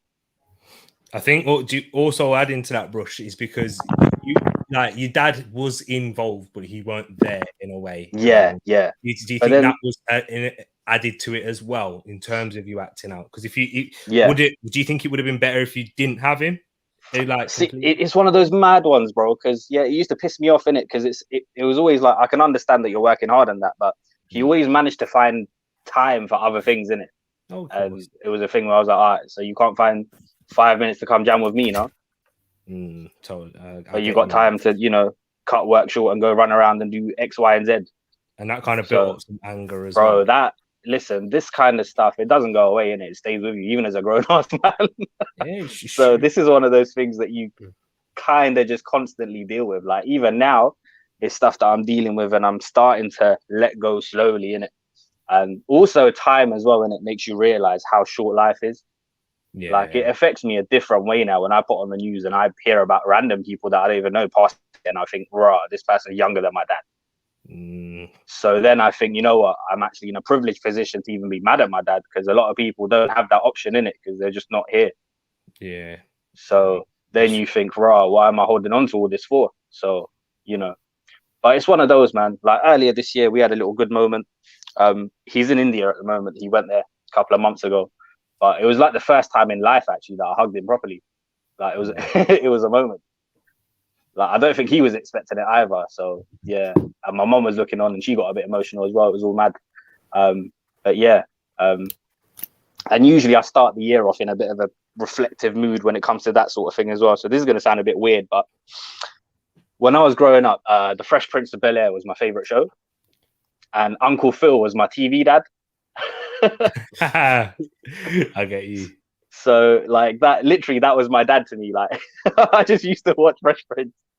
I get, and, but you feel like you can build a connection, though, because you're and especially with my old man as well. He was kind of similar in stature. Like he was quite big. He's like 6 foot tall. Back then he used to have a big black beard and that. So you look up and it was just this giant dude.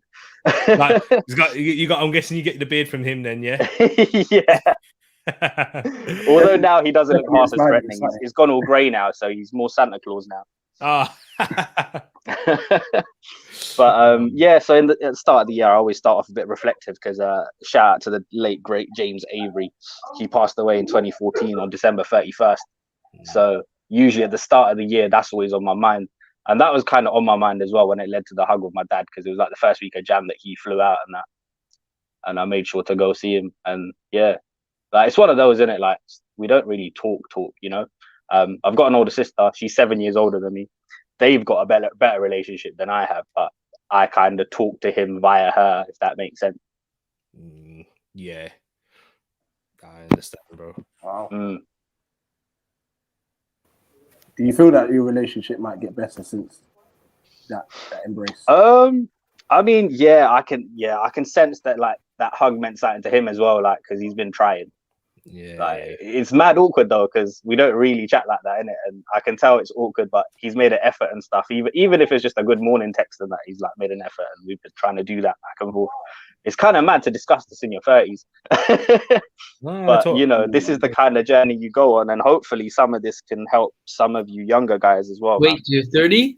Wow. Thought you were older. Oh, you see that? You see it there? He's back. He's back with a bag. What you saying, Hamza? How's your exam prep and that going, my bro? Good. Like, got most of the exams. Got no one exam actually. Like I did quite well, and like yeah, things are starting to get better. Like, training has been getting better, so that's good. Aiming for world championship in what is it? I Slipper think throwing. I'm sorry, I couldn't resist. coming from an old guy who's saying he's 30s, yet he has a big beard with white hair. I don't Yo. Hold on. I'm in my 30s as well. No, that's fine. Like I don't know. You Nice don't look time. like Come on, I'm telling you. Don't start. you look Don't start. you look like you're 30s, but Brush has something in him that says he's not 30. I don't know What but she's saying sense. That's what he's saying. exactly. Yeah. Common sense, common logic says Brush is 50. What? Let's bring this back to Listen, topic. I don't really take that as a diss, innit? I feel like I'm an old man anyway, so it's all good. I'm out Okay, here aging like cognac. Yeah. Hamza, what was your childhood journey like? Because I mean, you're still. I mean, he's still in his childhood, isn't it? No, you still are in like coming towards the end of your childhood into the start of your adulthood, aren't you, Hamza? So Hamza, like, because yours isn't in different countries, so you do have different cultures and those things. So what was yours like? And which slipper was involved first? I haven't had anything like traumatic or something. I just by the way, before I begin, Rubes, missed ya, buddy. When I What's come up, back and he's back, you're like this is just getting better.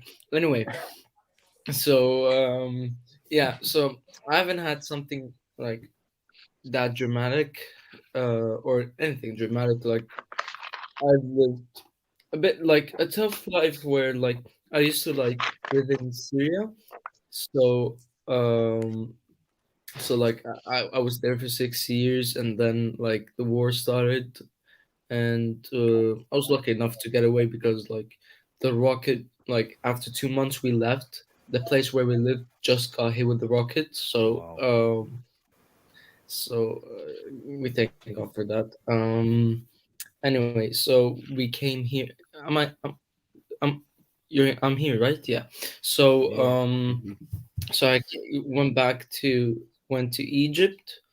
Like, we didn't have like a place for a family, so like it was a long process, and then we found a place, and then things just started going on from there. Like, I started going to school nearby. I started training, and training like basically changed my life.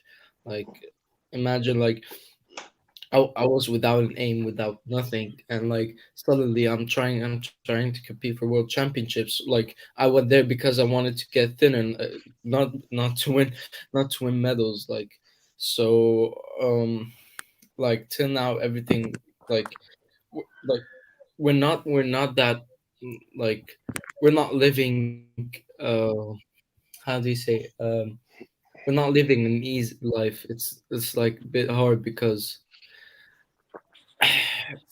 like, thank God, like my dad wants me to get the best college, to learn best and to be the best. So like my family are very supportive of me, for the future of the family, for me. uh so like I'm saying like I'm lucky enough that I found a life here, and like found two paths I could go, like in in learning and going to college. Like, I want to be a doctor, so that's the thing that's a really good thing. And there's the other side where I could be like a really good sportsman. I could challenge for world championships. I could to anything. So I'm lucky In what enough sport? to like. What sport? It's called pentathlon. I don't know if you heard about it, but like it's Pentathlon, basically yeah. like Yeah. it's like 5 games: running, swimming, shooting, fencing, and horse riding. But like it's gonna change after the Olympics. So yeah, it's basically that. So yeah, like I'm lucky enough that I worked. Me and my family worked hard enough to live in this state. I just want to quickly touch on something T said as well about getting older. Growing old is absolutely a privilege and one that is not afforded to everyone. And that's something you realize as you get older. Very true. Yeah. Because when you get to mine and Rich's age, there's people along the way in it that you lose, that you know, and you're like, rah, it's mad. Even like nowadays, with my age, I've seen people that I've gone primary school with, and it's usually at my age, it's probably a lot to do with mental health as a big factor with people losing their lives. That's more the percentage, because health is generally, and that's when you were talking about your age, Brush, when you get into those years, like health can take a turn for the worse. And I mean, yeah, it's mad one, T. I mean, at different ages, you go through different things in it. So yeah, there's most definitely a lot of that as well, especially with younger people. There's a lot of pressures, the social medias, all of that kind of stuff, having a toll on mental health. When you get more into this age, like other things happen as well. Like it's just, some people just, there's this feeling that you're meant to like go out in this one conventional way, in it. You grow old and you go peacefully in your sleep. Like not everyone's built like that. It's not reality. Like one of my best friends, his cousin, she passed away all of a sudden a couple of years ago when she was 29. She just dropped her kids off to school in the morning, phoned her husband, said, listen, I've got a stomach ache, called an ambulance, and she didn't make it to the hospital, bro. She just passed away all of a sudden, like just quick cramp kind of pain. And that was it, done. We were just baffled. Well, you can't account for stuff like that. And then there's accidents and all kinds of stuff that happens, man. It's all mad. Exactly, man. Yeah. Just before we come to you, so what's that? Just before we come, no, just wanted to make sure you can hear us all right. Yeah, I can hear you though, yeah. Big up Rich, man. Appreciate that. We're gonna come to you, no. Ferbs. People, welcome. You guys can hear me? Yeah, man. Yeah, we can hear you great, Ferbs. Talk to us, brother. Anything in the childhood that we can learn from? Most definitely. Pretty similar to you and Brush as well. I had my father lived in the house up until I was probably about 13, 14. Unfortunately, he wasn't really too involved. He was a bartender, so his hours was normally, I want to say, anywhere between 12 in the afternoon to 3 in the afternoon, anywhere to like 3, 4, 5, 6 in the morning. So normally I was coming home from school and he had just left. So it didn't really seem too much of it. And not only did he work in the bar, he seemed to, he loved that life. So like T said, he always made time for other stuff, but he never really made time for his family. And what was probably hardest for me is like when he passed and I went to the funeral, and when you listen, everybody normally talks about more positive things when people die. But it's for me, it's like when I listen to some of these stories about how much he was there for people in that bar environment, in that setting, but how much he helped people get over, because that's where you go when you got sorrow. You go to the bar and drink a lot of people. Yeah. But to hear how much he helped other people, but to think about how much, because obviously he had me with my mom, but he also had a boy and a girl with his first wife. So it's like he never really learned. Each time he went through it, he never really learned. So it's one of the parts for me that hurts me the most, is because as you become older and as you become a man, you would like to sit down with him and just have a reason with him and understand why certain things he done, why he done it the way he did, and why he didn't why he didn't learn and put more effort into things that was supposed to be most important to him. I know right before I came foreign, I was over to America, it was about 8 years ago. It was probably the last time I saw him.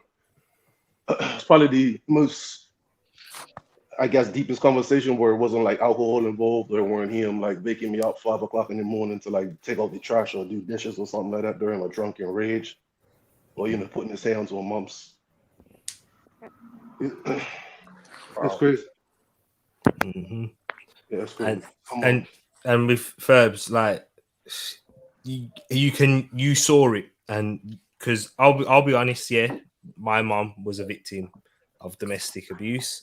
That was before me though, but I've seen and the effect that it's had on her, like moving forward in life, and and it's had that same effect on my family and like in terms of my sisters. So like you seeing it, what would you say in terms of, did it make you grow up fast, do you think, too quickly as well? Way too quickly. I was unfortunately witness to this shit from like really young, like a young boy. Yeah. And it was bare to the fact that, you know, when you have friends and, you know, people sleep over and all that, the amount, unfortunately, our friends actually have to be witness to it.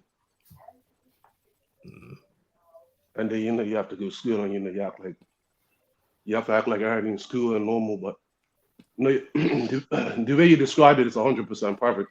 It forces you to grow up so fast from It's such the a young age. psychological impact, isn't it, fam?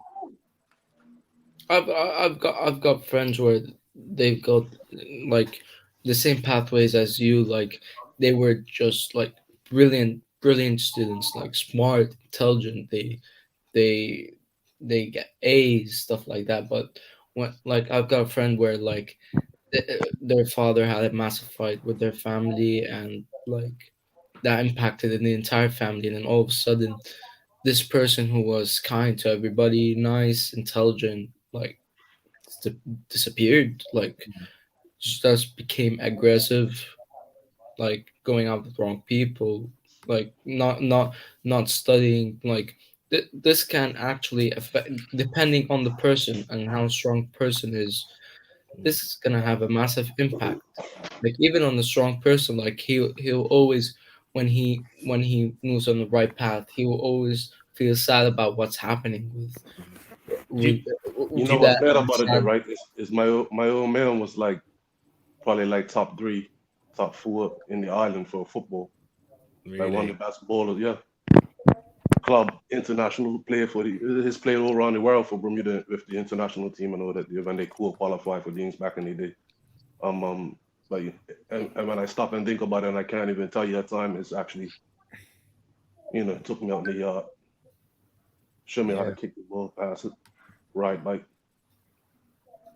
None of that, yeah. And like I said, lived right in the house until like 13, 14 years old too.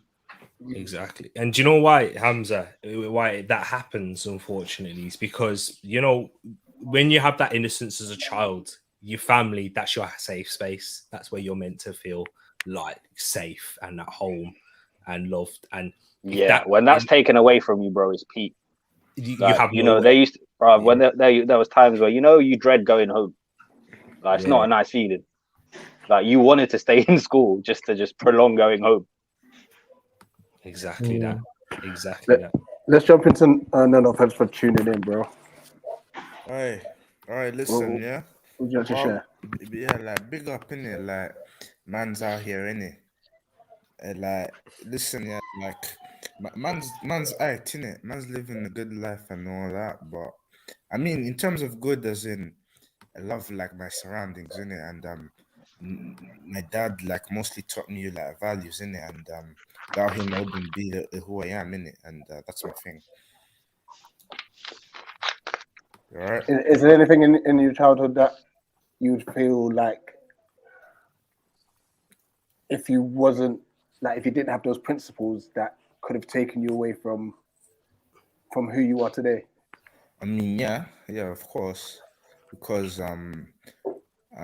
like my dad taught me how to be cutthroat in it, and ruthless and so forth, and be like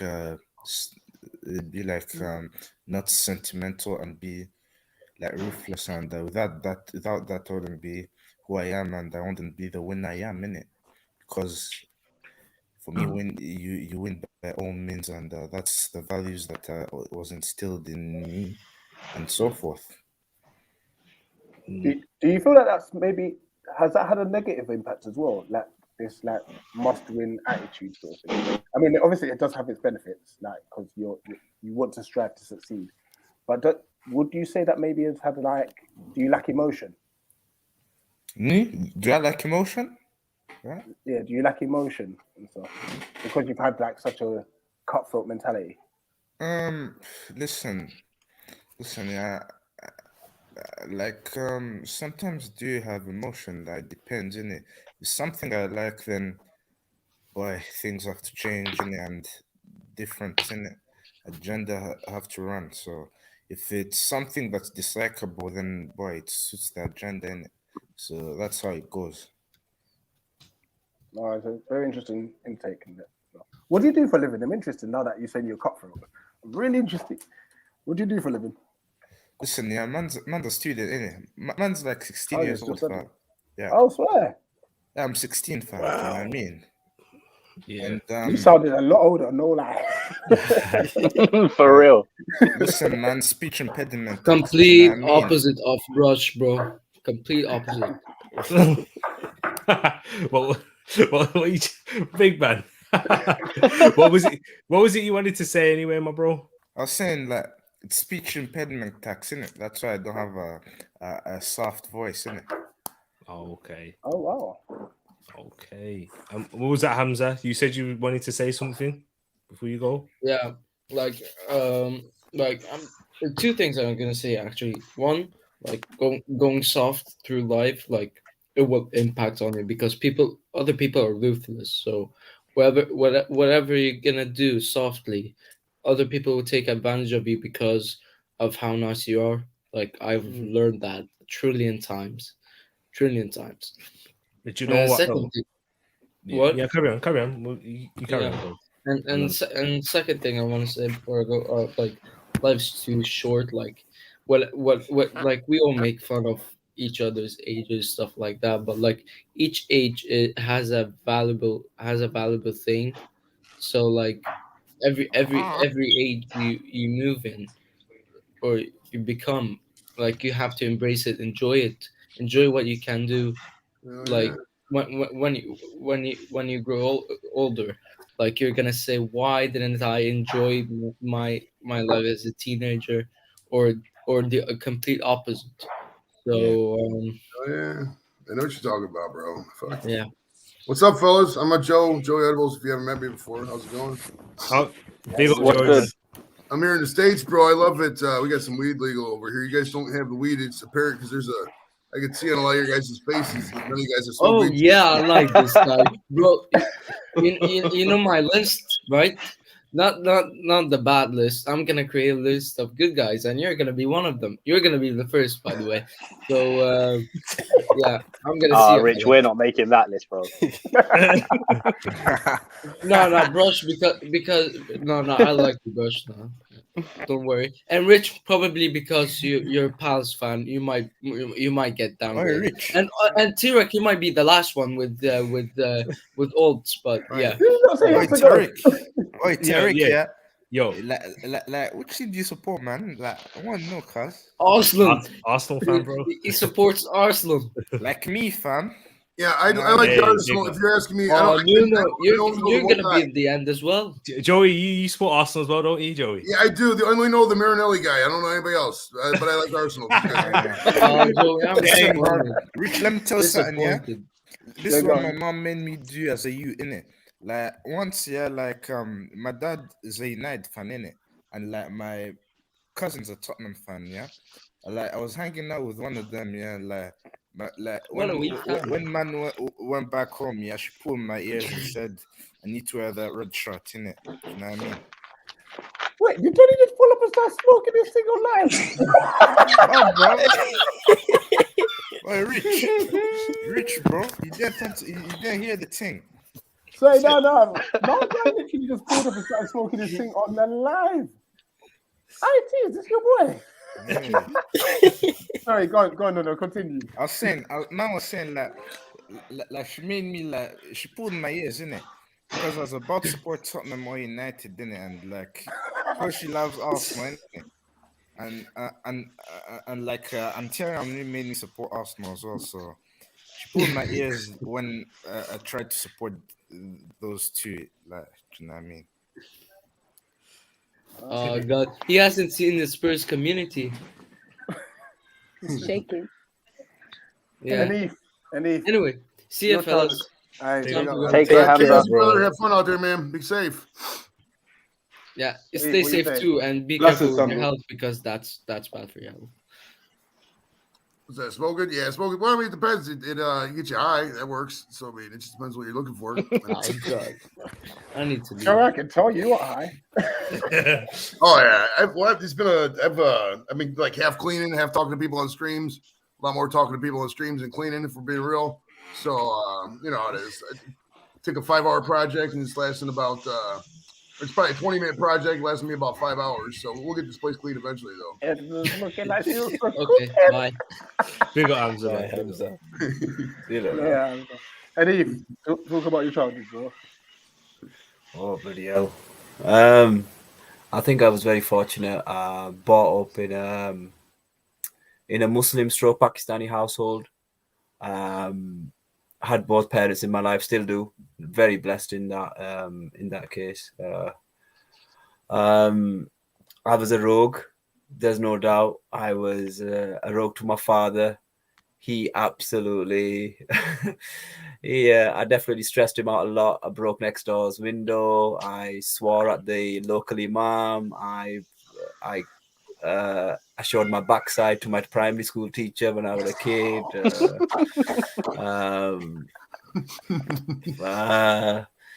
I wouldn't say I wasn't popular. I wasn't liked, but everyone knew me because of the shenanigans that I did. The girls hated me because I was fat, which was interesting at the time. Bullied a little bit through high school, but I think you have to go through that. I think I would say I was hyperactive. I never did well in education when I was a youngster. I picked it all up later because I had no one to look up to myself, because my dad was always working and trying to provide for us. And that's one thing that I think I lacked anyway. And a lot of other kids lack that as well, because their fathers be working all the time. Obviously, my dad's worked like in factories doing 12-hour shifts. I understand why he wasn't there, taxi driver as well. So, but, he paved the way for me to have the life that I have now. So, I appreciate that. I've seen my parents argue and stuff, but, when it gets heated, I think one of the things my mum always taught me was just to walk away. Whenever I get annoyed at my wife, I just walk away, even though I probably annoy her the most. I'd be an in-shape fool if I started doing that, bro.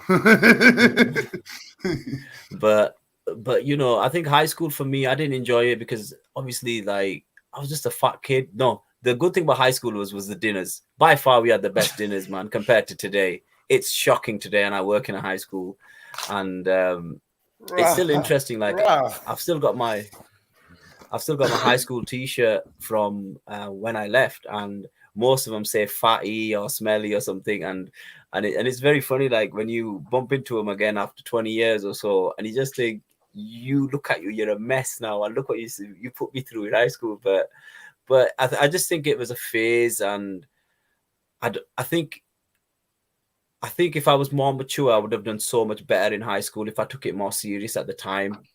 And maybe that's one of the reasons why I work in high schools, because I work with those kids that come from like backgrounds where their families are not there. They come from single parent households. They come from communities where, if you go down the wrong path, you can end up, in a prison cell. You can end up dead, or we won't see you in school for like a couple of weeks and stuff. Who knows what you're doing. So yeah, it's definitely had an impact. And then as I got older, I just matured up when I got to college, and I absolutely smashed it from there. I went to university. If you saw my GCSE grades, honestly, you would not have thought I would have got to university. I did have the power of persuasion on my side when I was 19, when I went to uni, because I didn't have enough UCAS points to get onto any course. So I blagged my way into university, which was easy, to be fair. Is it through clearing? Yeah, I went to I don't know if maybe Richard would have heard, because He's probably a similar age to me, but we had the Bradford Riots when the racist group, what were they called at the time? Idiot? Oh, no. No, not the EDL. They were from Oldham. They came across to Bradford, and it kicked off between the Asians and that particular group. So what happened was Bradford University couldn't attract students. I got straight into my degree course, and then went to uni, had a great time, and then eventually ended up in education and became a football ref. But I think now when I look back, I think over time I've developed patience and to a certain degree, and I think if I had that patience when I was a youngster, I think I would have achieved more. And I didn't have the drive when I was younger, but I have the drive now. And I think that's what matters. It doesn't matter how old you are. I think as long as you have the drive and the ambition, because I see a lot of people coming from Pakistan, India, and across the world, and they're in their 30s and 40s and still make an amazing life for themselves. So I think that speaks volumes, and I think that's what people need. I think football is definitely an outlet for me, because I got involved. I don't know why I got involved in reffing. It's the worst thing in the world, but I did. And I'm still in it, and I've been in it for 10 years. So yeah, it's been a blessed life. I can't say it hasn't. You know, I've been very lucky, great parents. I'm part of, you know, I'm Muslim. That's how I identify myself, and I've been very fortunate to have met some great people, especially over the internet, and you guys especially. So it's blessed. You know, when people say to me, "Are you happy?" I'm like, yeah. Why would I not be happy? If I wasn't happy, then you try and find your happiness, and you know what? As long as you're happy, that's all you can ask for, really. And that's it. Mm-hmm. Yeah. For Edna. sure. Me, yeah. Edna, what are you saying? Hello. Hi, Edna. Big up, Edna. Hi, everyone. How's it going, Edna? Good. How's everyone? Quite good, you know. I had a good weekend. No Man United is really Praise good for my health. Thank God. What are we talking about? So it was just the main topic we were speaking about was childhood. In fact, so you know, because we spoke to Hansa earlier on, and then we've had a lot of people who are, you know, coming from different backgrounds. Because me and Rich will be talking about that same British, like growing up in that British like household, in you know, in the fact of growing up in Britain as an ethnic minority is completely different. So what would you say for you, Edna, in terms of your childhood? How was that? It wasn't good. It wasn't bad. In between, I'm the last of my family, so I was kind of shielded from a lot of things. You're the baby as well? Yeah, I'm the baby of the house. Yeah, I grew up mostly with my mom because my dad traveled before I was born. He came to America before I was born. I actually didn't get to meet my dad until I was 25 or 26. And that was when I came. No. And that was when I traveled to United States. That was the first time I'm seeing him. But we do talk on the phone. It took care of us. It wasn't that rosy. It was just my mom with 6 kids. So it wasn't like it was the best. And, you know, when you grow in Nigeria, I grew up in Nigeria, Lagos, by the way. And when people see that you have a family member outside of Nigeria, like in the state or England and things like that, they feel like you're rich because you're getting the dollar and everything. But it wasn't like that. My dad didn't have the best of the best job at that time, so we had to scrape. I was fortunate to go to good schools. I went to a Christian school for high school. There were times that it was very hard, like literally very hard. There was no food, no money, nothing. I remember sometimes when I had to go to school and we didn't have any money, my mom would go out and sell some of her best clothes to be able to get funds to give to me and my brothers to go to have tea fair to go to school. It wasn't the best, but I feel like my mom did all she had to do to make it better. Yeah. You know, she had gardens in front of the house, so when she's broke, she would just pluck things in there and just find a way to cook something, make something out of it so we can eat.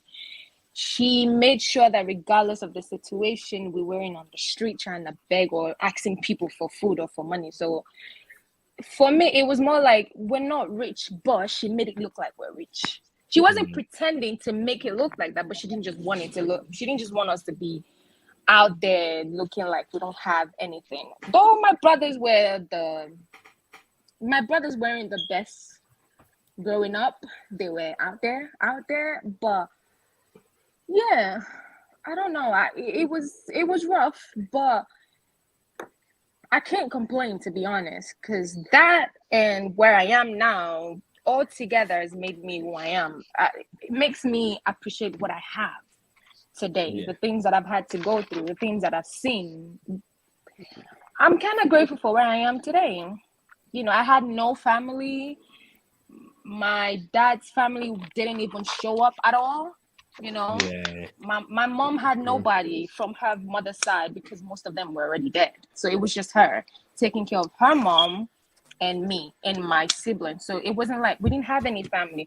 Most of my sister's best friend were what people thought was my family. That was how close we were. None. It's now when some of them now, you know, when you travel out of the country and your family members are now trying to find you to claim, oh, I used to take care of you when you were younger, but I don't even know you. You know, so it was just me and my mom. That was it. Because my brothers, they went to the boarding school. I was just the only one at home. So it was just me and my mom. They had the privilege to have everything. Because, you know, when you go to boarding school, you have to make sure they are all okay over there. So all of the income my mom had, she poured it into them in that school. So I and her had to scrap whatever we have left. Yeah, we had to scrap whatever we had left. So I can't complain. The only thing that is just very annoying now is that now that everything is a little bit better, she's not here, you know, to enjoy that. Yeah, I totally get you. Yeah, now that everything is good. But that I think this is what a big lesson in life is, what a lot of people need to learn as well. And I think it's, you know, life ain't nothing without love. Do you know what I mean? It's serious. Yeah. Like when you've got love, even in the worst situations, even when you're looking at the outside, once you've got that family, that's what's the most important thing. You can have all the niceties in terms of living in a bigger house, in a better environment. You know, you got all these materialistic things, but without the love from the family, it don't mean nothing. And you would a lot of people, we take that for granted because when we talked about this earlier, when we're looking at the process, we're not enjoying it because we're too busy looking at the end goal. And through that journey, you may lose people. And when you get to the end goal, it's like anticlimactic. It's like, all right, so this is it. This is it now. I've got this, and I expected a big bang, a big charades, everything should just be okay. But now, like, I don't have my family anymore. I may have lost my family member, or my relationships may have broken down because of that, because of you being so like driven for success or something, or chasing a goal. So yeah, man, and it's nice to hear that you had that close relationship with your mum, because I know that's where a lot of that is from me. This comes from. That's why I'm happy, and that's why I don't have a regret or don't have a yearning for my father, because I have a heavenly father. That's why. And that's the big thing for me. I also do think that family members do play a big part, which is another thing that I thank my mom for, is how she made sure that we're all close. Me, my sisters, and my brothers, most of the time we spent Christmas together, New Year's together, birthdays together. The grandkids, my niece and nephew, they do almost everything together. So I would have liked that with my family. If they had done that, it would have been better. You know, when we had nothing, it would have been more nice to be able to call on family members to say, hey, you know, just to go out there and spend time with them. You know, that's what I used to tell my dad. That would have been, you know, more of a, I don't know if I should call it protection, because to be able to at least reach out to somebody when things are really going very bad. I know for sure if I'm down or if I need something, I can call on my sister, I can call on my brother. I would have loved that with my extended family. I should be able to call my dad's sister my dad's brother to, you know, for something when things are going bad. But I guess maybe the way they grew up at their own time was different. Maybe that's why they just went on to do the same thing, which is what we are trying to break. We don't want that with us. If it's going to stop, it has to stop with my mom's and my dad's generation. We try to make sure that if this one is celebrating birthday, we all have to be there.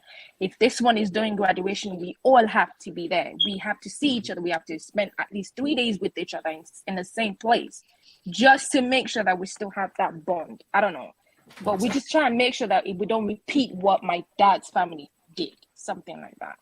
Yeah. Wow. You got Morad, you got Munzi. Go on, Morad. You shared in Munzi, can share afterwards. Yeah, no, it was just a great listen to all your kind of stories and perspectives as well. So big ups to you guys. But yeah, just kind of just listening to the stories around, like people saying, you know, like Brush was saying, you know, his father worked and he was kind of like the head of the house and stuff like that. Sometimes, you know, we don't understand that, you know, our parents, you know, because me, I'm a first generation in Australia. You know, my parents, you know, they are victims of war. You know, they became refugees and then, you know, transitioned to being immigrants, you know, coming to Australia to kind of better their life. And, you know, sometimes people back home, like Bush was saying, you know, that eldest is kind of relied on, and, you know, like you got to kind of provide for them. And, you know, they look at you, maybe, you know, you kind of got out maybe and you're in a privileged position, maybe you're working, but, you know, they don't maybe understand also the life is it's hard out here, you know, like we pay taxes. You know, not everyone's earning a great wage. You know, some people have multiple kids. You got to send to school. Like, my dad, we went to private schools, not the most expensive, not the most fancy, but he took us to like a safe environment. You know, made sure that we lived. You know, we never lived on like a main road or lived in a safe, like an apartment or anything. It's always kind of like a blocked off road. He made sure he checked his surroundings. So, you know, I was privileged in that sense. You know, and sometimes, you know, hearing people, I live with both parents at home. You know, both mom and dad, you know, good relationship, still married to this day, you know. So but I always understood, you know, that I was maybe slightly privileged to other kids. You know, some kids had one parent in the house, you know, some kids had both parents in the house, but their parents weren't present, you know. Some kids' parents, you know, their dad might have went off with another woman, or, you know, their mum with another man and stuff like that. So, like, you know, I was always aware and kind of, you know, appreciative of my situation. But just also to look back as well, like, TEREAK was saying that, you know, sometimes, you know, like maybe it's better to not have a father in the house, you know, instead of having a father in the house who's, you know, not present or not having an emotional attachment to your mother, or vice versa, you know, where you can kind of see maybe, you know, that's how domestic violence happens, you know, where stuff like that, where sometimes it is better for, because I know I've spoken to some mates that have, you know, who you know, single mother, you know, and their father, you know, they're glad that their father's not around because they saw the torment that their parents have. So, you know, I always look at it kind of from that perspective, like, you know, I'm very lucky. Like, it's not everything is like perfect. Not everything is, you know, maybe even if you have both parents, not perfect. Maybe you're not happy as well. But sometimes, you know, we take things for granted as well, you know, having both parents in the house and stuff like that. So, yeah, big ups to everyone else's stories as well. You know, like, you know, I was just doing some work and just listening in the background, but, you know, pretty much it's been 2 hours since I've been tuned in. So something good, you know, other than football. You know, I love talking about football, but I just love talking about other things as well. So big ups to everyone. You know, hopefully everyone's doing well. You know, big up Morad, man. Really appreciate that, because you know what, you speak, you're so right, and this is what we can all share in this is that's what the most important thing is like with listening to Ferbs and listening to how that impacted, like, in terms of Ferbs' life. And that's what I've always looked at and said, you know, I'm happy and I'm blessed, because that can create more damage and more trauma when you see those things in life. And it's amazing Ferbs is the man he is today, because every time I have a chat with him, it's, you know, like he's always showing love. You can see that like that emotional side of him, and that's what life. That's the amazing thing of life, is there's always that, and as long as we show love, because I think it was when Nono was saying this earlier on, people, and when Hamza, people will take advantage of love. People will. It's true, yeah. And to take advantage of that and mistake love and kindness for weakness. That's absolute. People will do that, and but you can't let that affect how you continue to give love. Exactly. Like people will burn you, relationships, etc. But you Yeah, can't. but that's on them though, T. You can't let that Exactly. affect how you move in it. But that's facts as well. Like sometimes as well, like we don't know like the positions that our families come from. Like as I said, like like my parents, they were able to transition from being refugees to immigrants and stuff like that. So you know, sometimes we're a bit harsh on them.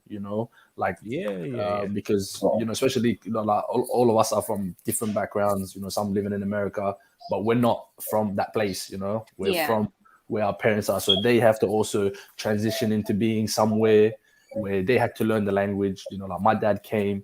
And like he spoke a little bit because my dad was educated beforehand, but he wasn't educated in the language that that this country requires you to be educated at. So he had to do that. He had to start from working the bottom jobs, whatever it is, pick up odd jobs like like people saying, their parents worked long hours and had to provide for this. And we don't look at that. We just look at the times. But I think, as you go older, you kind of see a different perspective when you see that your parents were working, maybe it didn't work out for them, but they, like maybe they didn't have the best relationship, but they've put you in a position where you can have a better relationship, where you can spend, you can make more money, you can spend more time with your kids, be able to kind of separate responsibilities, and that you don't have to take care of maybe your siblings because your siblings are also in a similar environment as you. They go to uni, they've, like all my siblings are doing well, they, I got a sister in uni, I got a, so they'll all be making money for themselves, and they'll be living their own lives as well. So like, I think we got to be a bit like not harsh on them, but sometimes you just gotta forgive them and move forward. Like I've never seen anything mad happen in my family. Like I'm blessed to have the life that I had, but I understand, because I have friends, I've seen it myself, like but I've seen in different like environments that it's worked, like I have a friend, his parents were divorced at a young age, but his father, made sure that he spent time with him, school holidays, even I used to go around and, stay with them. So, everyone just has this life, I guess. Big up Munzi, you just said he had to go. But now you're always welcome to share your story as well, 100%. For sure, man. Because I'm sure there's things that we can relate and not hear different perspective from as well. Just name TEREAK, he just keeps talking. So it was me. Apologies from my side. I just wanted to cut it short. Listen, listen. There ain't no time for apologies here, but like everyone's got their story to tell. You know what I mean? Sure. And such. And like I said earlier, if it weren't for the fact that myself and TEREAK had the dedicated amount of time, we would probably still be talking. The link might not be dropped. You know what I mean? You know how crazy it is. But when he says we, he means me. Yeah. And it says everyone as well. Like it's not easy, like coming on camera or like like being vulnerable, like Ferbs was. Everyone here was slightly vulnerable. Telling personal stories that some stories you never tell anyone. And then you go out here and you're telling 10 people, and then you're telling viewers. So. I still get choked up every time I talk about it. I can't help it. I'm talking about it a bunch. I used to hold it in when I was real young, but I started to let it out when I grew older. But it don't matter how many times I talk about it, I still get emotional when it comes down to it. But moral of the story is, make sure you open up and talk, man. Always have love in your heart. Lead with love and always have forgiveness. Protect your mentality and your sanity at the same time, but don't let people take advantage of you. But always have an open heart. Sure. And this is one of the reasons why I wanted to jump on as well, because usually, topics like this, it's very easy to just listen and just to keep everything to yourself. But I think, we're in a day and age now where everyone can learn from each other. And it's important that we have these discussions in safe spaces. Yeah, 100%. And that's one thing I can say is since doing this YouTube, doing this YouTube thing, I've received is love. And meeting every single one of you guys has been an amazing. Yeah, listen, I keep saying it in the group chat as well, man. This has been the highlight of my season. Like this time last year, I hadn't so much as liked a YouTube video or commented this time last year. It's actually mad. Do you know what I mean? I never thought I'd like United fans before. Do you know what I mean? But... No, it's crazy because you know what? And I've got to shout out Rush for this as well, because obviously when I got started, Rush was like, yo, we just need to connect everybody. You know what I mean? Hey there, little man. Hello. Say hi to everybody. Hi. Hey. My youngest still. Yeah. How Little old? Ferbs. My little wild man. He just went 3 in December. Oh, big for free. Yeah. Look why I'm doing my work the same. What's his name? His name's Wild. Wild. Yeah. Say hi to Wam to Tino. To T-Bum. Go on. Give me. Give me bum. What you want to know? Who's listening? Everybody you see on the screen right there. How come it's talking? Okay. Harley's sitting Titan. It's telling me my son's hitting the door. Oh. Oh well, hey, as Paxton says in the chat, don't give him the advice not to go throwing TVs like I was at that age. Bro, I want to know how the hell you're picking up them TVs. Exactly. The big vacuum. I don't. Have you? Well, I don't know actually. The way T just got aired from that fist bump where he might be dashing more TVs in a minute. That's the laptop now. I'm just gonna listen. T, plug your Discord because obviously you've got one definitely. out.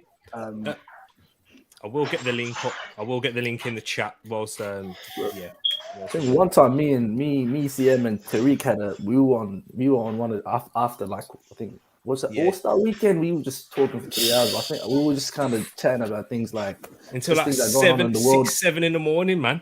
You know, I remember that. Well, Listen, those are the best ones, isn't it? The unplanned ones. Me and Morad used to chat after we went live with Realist as well, man. We'll just stay on chatting for time. Yeah, Realist It's good, man. Jump on next time as well. So yeah, man, it's good, man. Hopefully, you guys can keep it up, man. Keep up this podcast setting. I would say it's good, man. Sometimes football causes for certain teams, especially, man. Football causes the biggest amount of stress, man. These days. All right. Hey, to be honest, I'm in the same boat as you guys. I'm not trying to make fun of you guys, man. Chelsea's been stressing, man. I haven't been watching games, nothing. Man. This ownership takeover. See, like ownership takeover will keep man stressed. So, yeah, that's what I'm saying, man. I Sometimes think there's massive talks that 2 of our owners who have shares want to take minority shares. Yeah, I heard about that as well. Hey, man. Definitely. There's big corruption out there in the world, man. Let's just say that. But this is what they love. This is the amazing thing with football. We all meet each other through talking ball. Do you know what I mean? That's facts, man. Some of us reckless, some of us not. Really? If you were to hear how we got to know who Edna was, it's peak. Like, wasn't it? There was talks of Edna like putting certain man in her boot and that, like it. In a boot, heady one, golden boot. It was all that, but listen, this will be the first of many. Seriously, like there's if you see the list of different topics that we're thinking of, and the thing is, childhood might even end up being next week again. We don't know. It seems like everyone's got loads to talk about, but there's going to be the top. And don't get me wrong, feel free to chuck in topic ideas as well. Yeah, in the comments afterwards, chuck them in what you want us to talk about. Even if we've mentioned it, chuck it in there because then we get to see like what you guys want us to talk about next. Yeah, you know we're looking at. So we've had that childhood. We're looking at probably upbringing with cultural differences, parents, primary school, secondary school, relationships, being a father for some of our fathers, mothers, if that's the case too as well. Mental health, footballing career, abuse, uni. Like we're going to talk about different topics. I'm gonna duck that footballing career question one out the way, man. I might not be there for that one day, man. So I'll be tuning in though. But yeah, no. It's been great. It's been great for sure. It has been wicked, man. And appreciate you all for jumping in. The cultural one will be interesting. Cultural difference is going to be that might be about 5 hours. Culture. Yeah, that's mad. Everyone's here from like different cultures. Yeah. The similarities. It's like the United Nations up in here, man.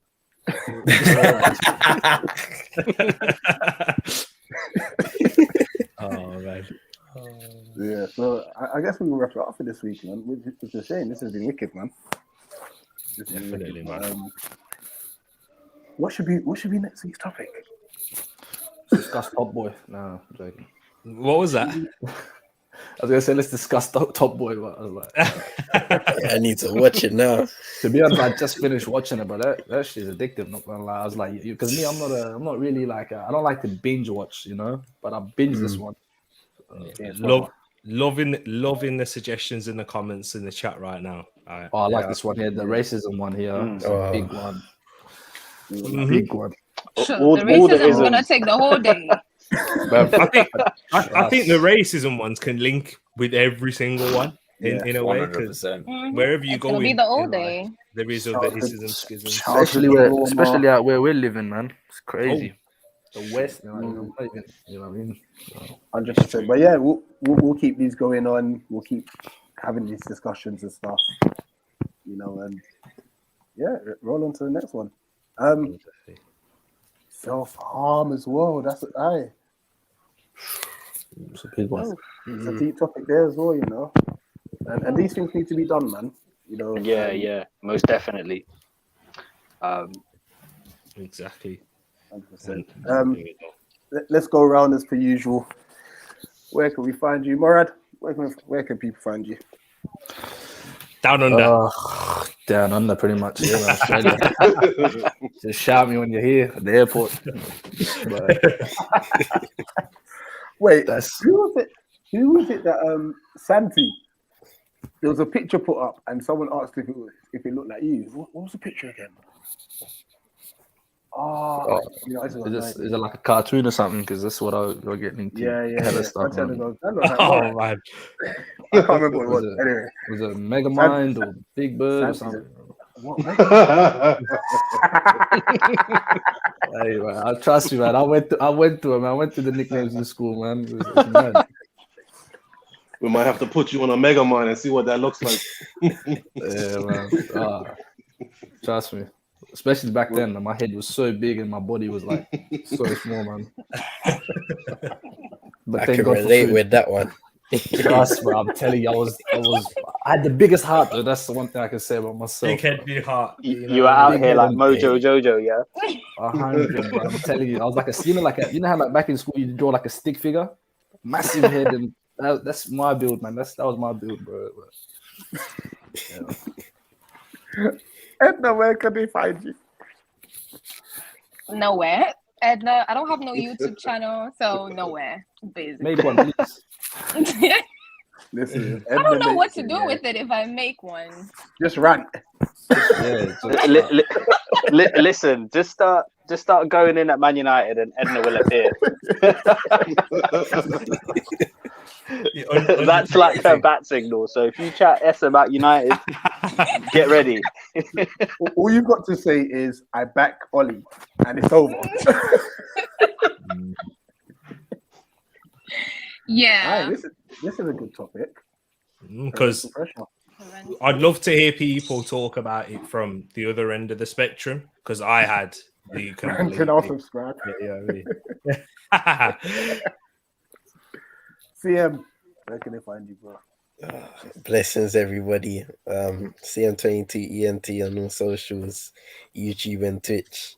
Taking a break right now, but I'll be back soon. But now I want to big up TEREAK and Rich for this brilliant show and a wonderful idea, man, because it's given, not just myself, but everybody else in the chat and on the panel the opportunity to speak about, things that are close to their heart and even other people's hearts. And like you guys said before, being able to, be vulnerable and confident within that vulnerability is a really important thing when it comes to growth, personal growth.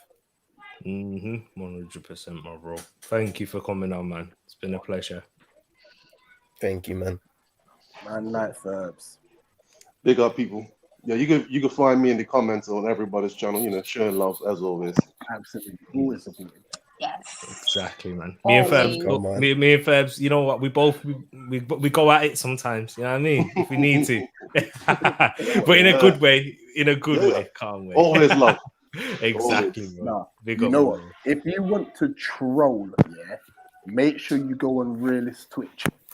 Do you know what? That is fast turning into everyone's favorite hobby. The other night when he did his GTA one, the comments was Oh, that killed me. Everyone turned up just to diss his phone situation. It was joke. Big up, Hanif. Yeah, big up everyone. Yeah, you can find me everywhere. If I'm available, Munzi Talks, Eagle Eye Football, TEREAK Talks. I'm on, Realist Channel, and One Touch TV. I was gonna say, I think one topic which I don't think it'll get mentioned, but I think there's a lot of pressure on men at the moment, generally, and I don't mean that in a disrespectful way. I think the way society is going, I think men are facing a lot of pressure for being men. And I think depending on culturally or religiously how you've been brought up and what you believe in, I think we're under attack. I really do. I really, because some of the conversations that are being had between certain groups, and you know what, fair enough, not all men are great, but you've got loads of good guys out there, and I just think all those good men are being put under a bus, and I think that is one that will be very interesting to listen to, especially from all sides, I should say. So I think that would be a great topic. But yeah, big love to everyone, and yeah, I'm available here, there, and everywhere. I've been seeing a lot of talk about a smoke detector, but I can't hear it. I was going to ask, what are you talking about? I generally can't hear anything. And I can hear. I heard something. I just heard it pop. Yeah, and you're a thing. I just heard someone. It's like beeping. I can hear it. We don't know. I don't think we've got one. Yeah, some good suggestions coming up now for topics as well. Very much so. Yeah. Cancel culture. That's a big one as well. Cancel culture. That relates into the whole social media thing as well. There's a lot of things there we could touch on. Yeah, we can tie a lot of these things. Yeah. Media, propaganda, colorism. There's so much. Yeah. Colorism. Big up this. Brush. Where can you find you, bro? Like Fabs, man. I'm always in the comments and that. I usually just float about on everyone's channels. So yeah, you'll see me about. If the people do want to reach out, they can reach me on Twitter at Brushy87, all caps. Yeah, hit me on there. Wicked. All right, we'll let the panelists go, and then me and T will close out. But guys, seriously, thank you so much. Big up everyone, man. Thank you for coming. Thank you. Appreciate it. Edna, Tuesday though. Good luck. You see all the nonsense they did in Ghana, yeah? All that nonsense. I admit, they did in Ghana. Seriously. I admit that was bad. That was bad. It was terrible. Very terrible. I hope that we do better. I hope they don't do like, oh, we're gonna repay you and do. Nah, I hope we do better, just to show you guys that this is how you host people. You've been terrible at it anyway, so I'm not even surprised. But okay. I think we hosted you in the chat better than than gone and hosted you guys, innit? Yeah. Everything about them is just terrible. Love you too, Edna. Bye. Big up everyone in the panel. Big up everyone. Yes, big up. Big up.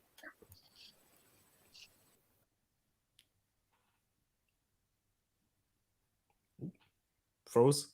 There we go. We're back. All right. That was the first 2.5 hours. 2.5 hours, people. Thank you to everyone in the chat who stuck on and stayed along. I'm glad to see that a lot of people have enjoyed it. And this is what we're going to do. This is what let's be honest, Rich, this is what our goal is in life. We talk about football. We're trying to build a community so that we can have these types of conversations because they're important. Do you know what I mean? Look at that, everyone. Look at the amount of people that have stayed in for 2.5 hours. Do you know what I mean? Crazy. Edna always on smoke. that's what the alarm's going off, innit? You know what I mean? Over-sexualization and media. That's a good topic. Do you know what? Make sure, honestly, there's so much, and I do want to touch on every single one because it's so true. So make sure we get them in the comments afterwards, please, people. I'm gonna put a pinned comment upon mine, and then if you could do the same on yours, and then just put Please, those just, lists like, in there. after the video, hit the comment section. Yeah, definitely. With the list, it will make it easier to keep track of as well. With all the different Exactly. topics we want to talk about. But yeah, that was a blast. It was That was a quality, blast. man. And, I know. It will get even more emotional and deep. It is deep. Like, I went quiet for like a good half an hour. Like, cause just hearing the stories, I was just like, wow. Yeah, it's true, and it's with a lot of these on YouTube you will get a lot of deep chats and people talking about it, but they won't necessarily open up in a way about them personal lives. You'll hear a lot of social, cultural topics, but won't show that their vulnerability about themselves.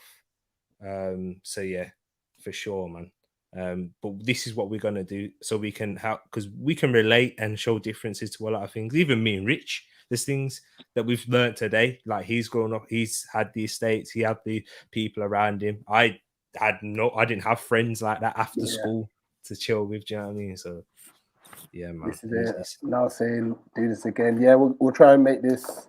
We'll try and make this regular as possible. 100%. I know obviously we both have content that we're producing anyway, but if we can make it in every Sunday thing, we'll try. We'll do our very best to. No promises, but it's not something that we're going to do and then 2 weeks down the line we're doing nothing. No, we'll try and keep this as constant as possible for you guys. As long as you want it, yo. Yeah, exactly. Doing all that. He wants it. Yeah. Nah, the wife's giving me the looks, so I'm gonna have to. Yeah, I honestly didn't think it was going to be this long. I'm not complaining that it has been. It's been amazing. So guys, listen, subscribe to TEREAK Talks. Sub to Eagle Eye Football. Turn those notification bells on. This has been life. And we're out. Love people. Love.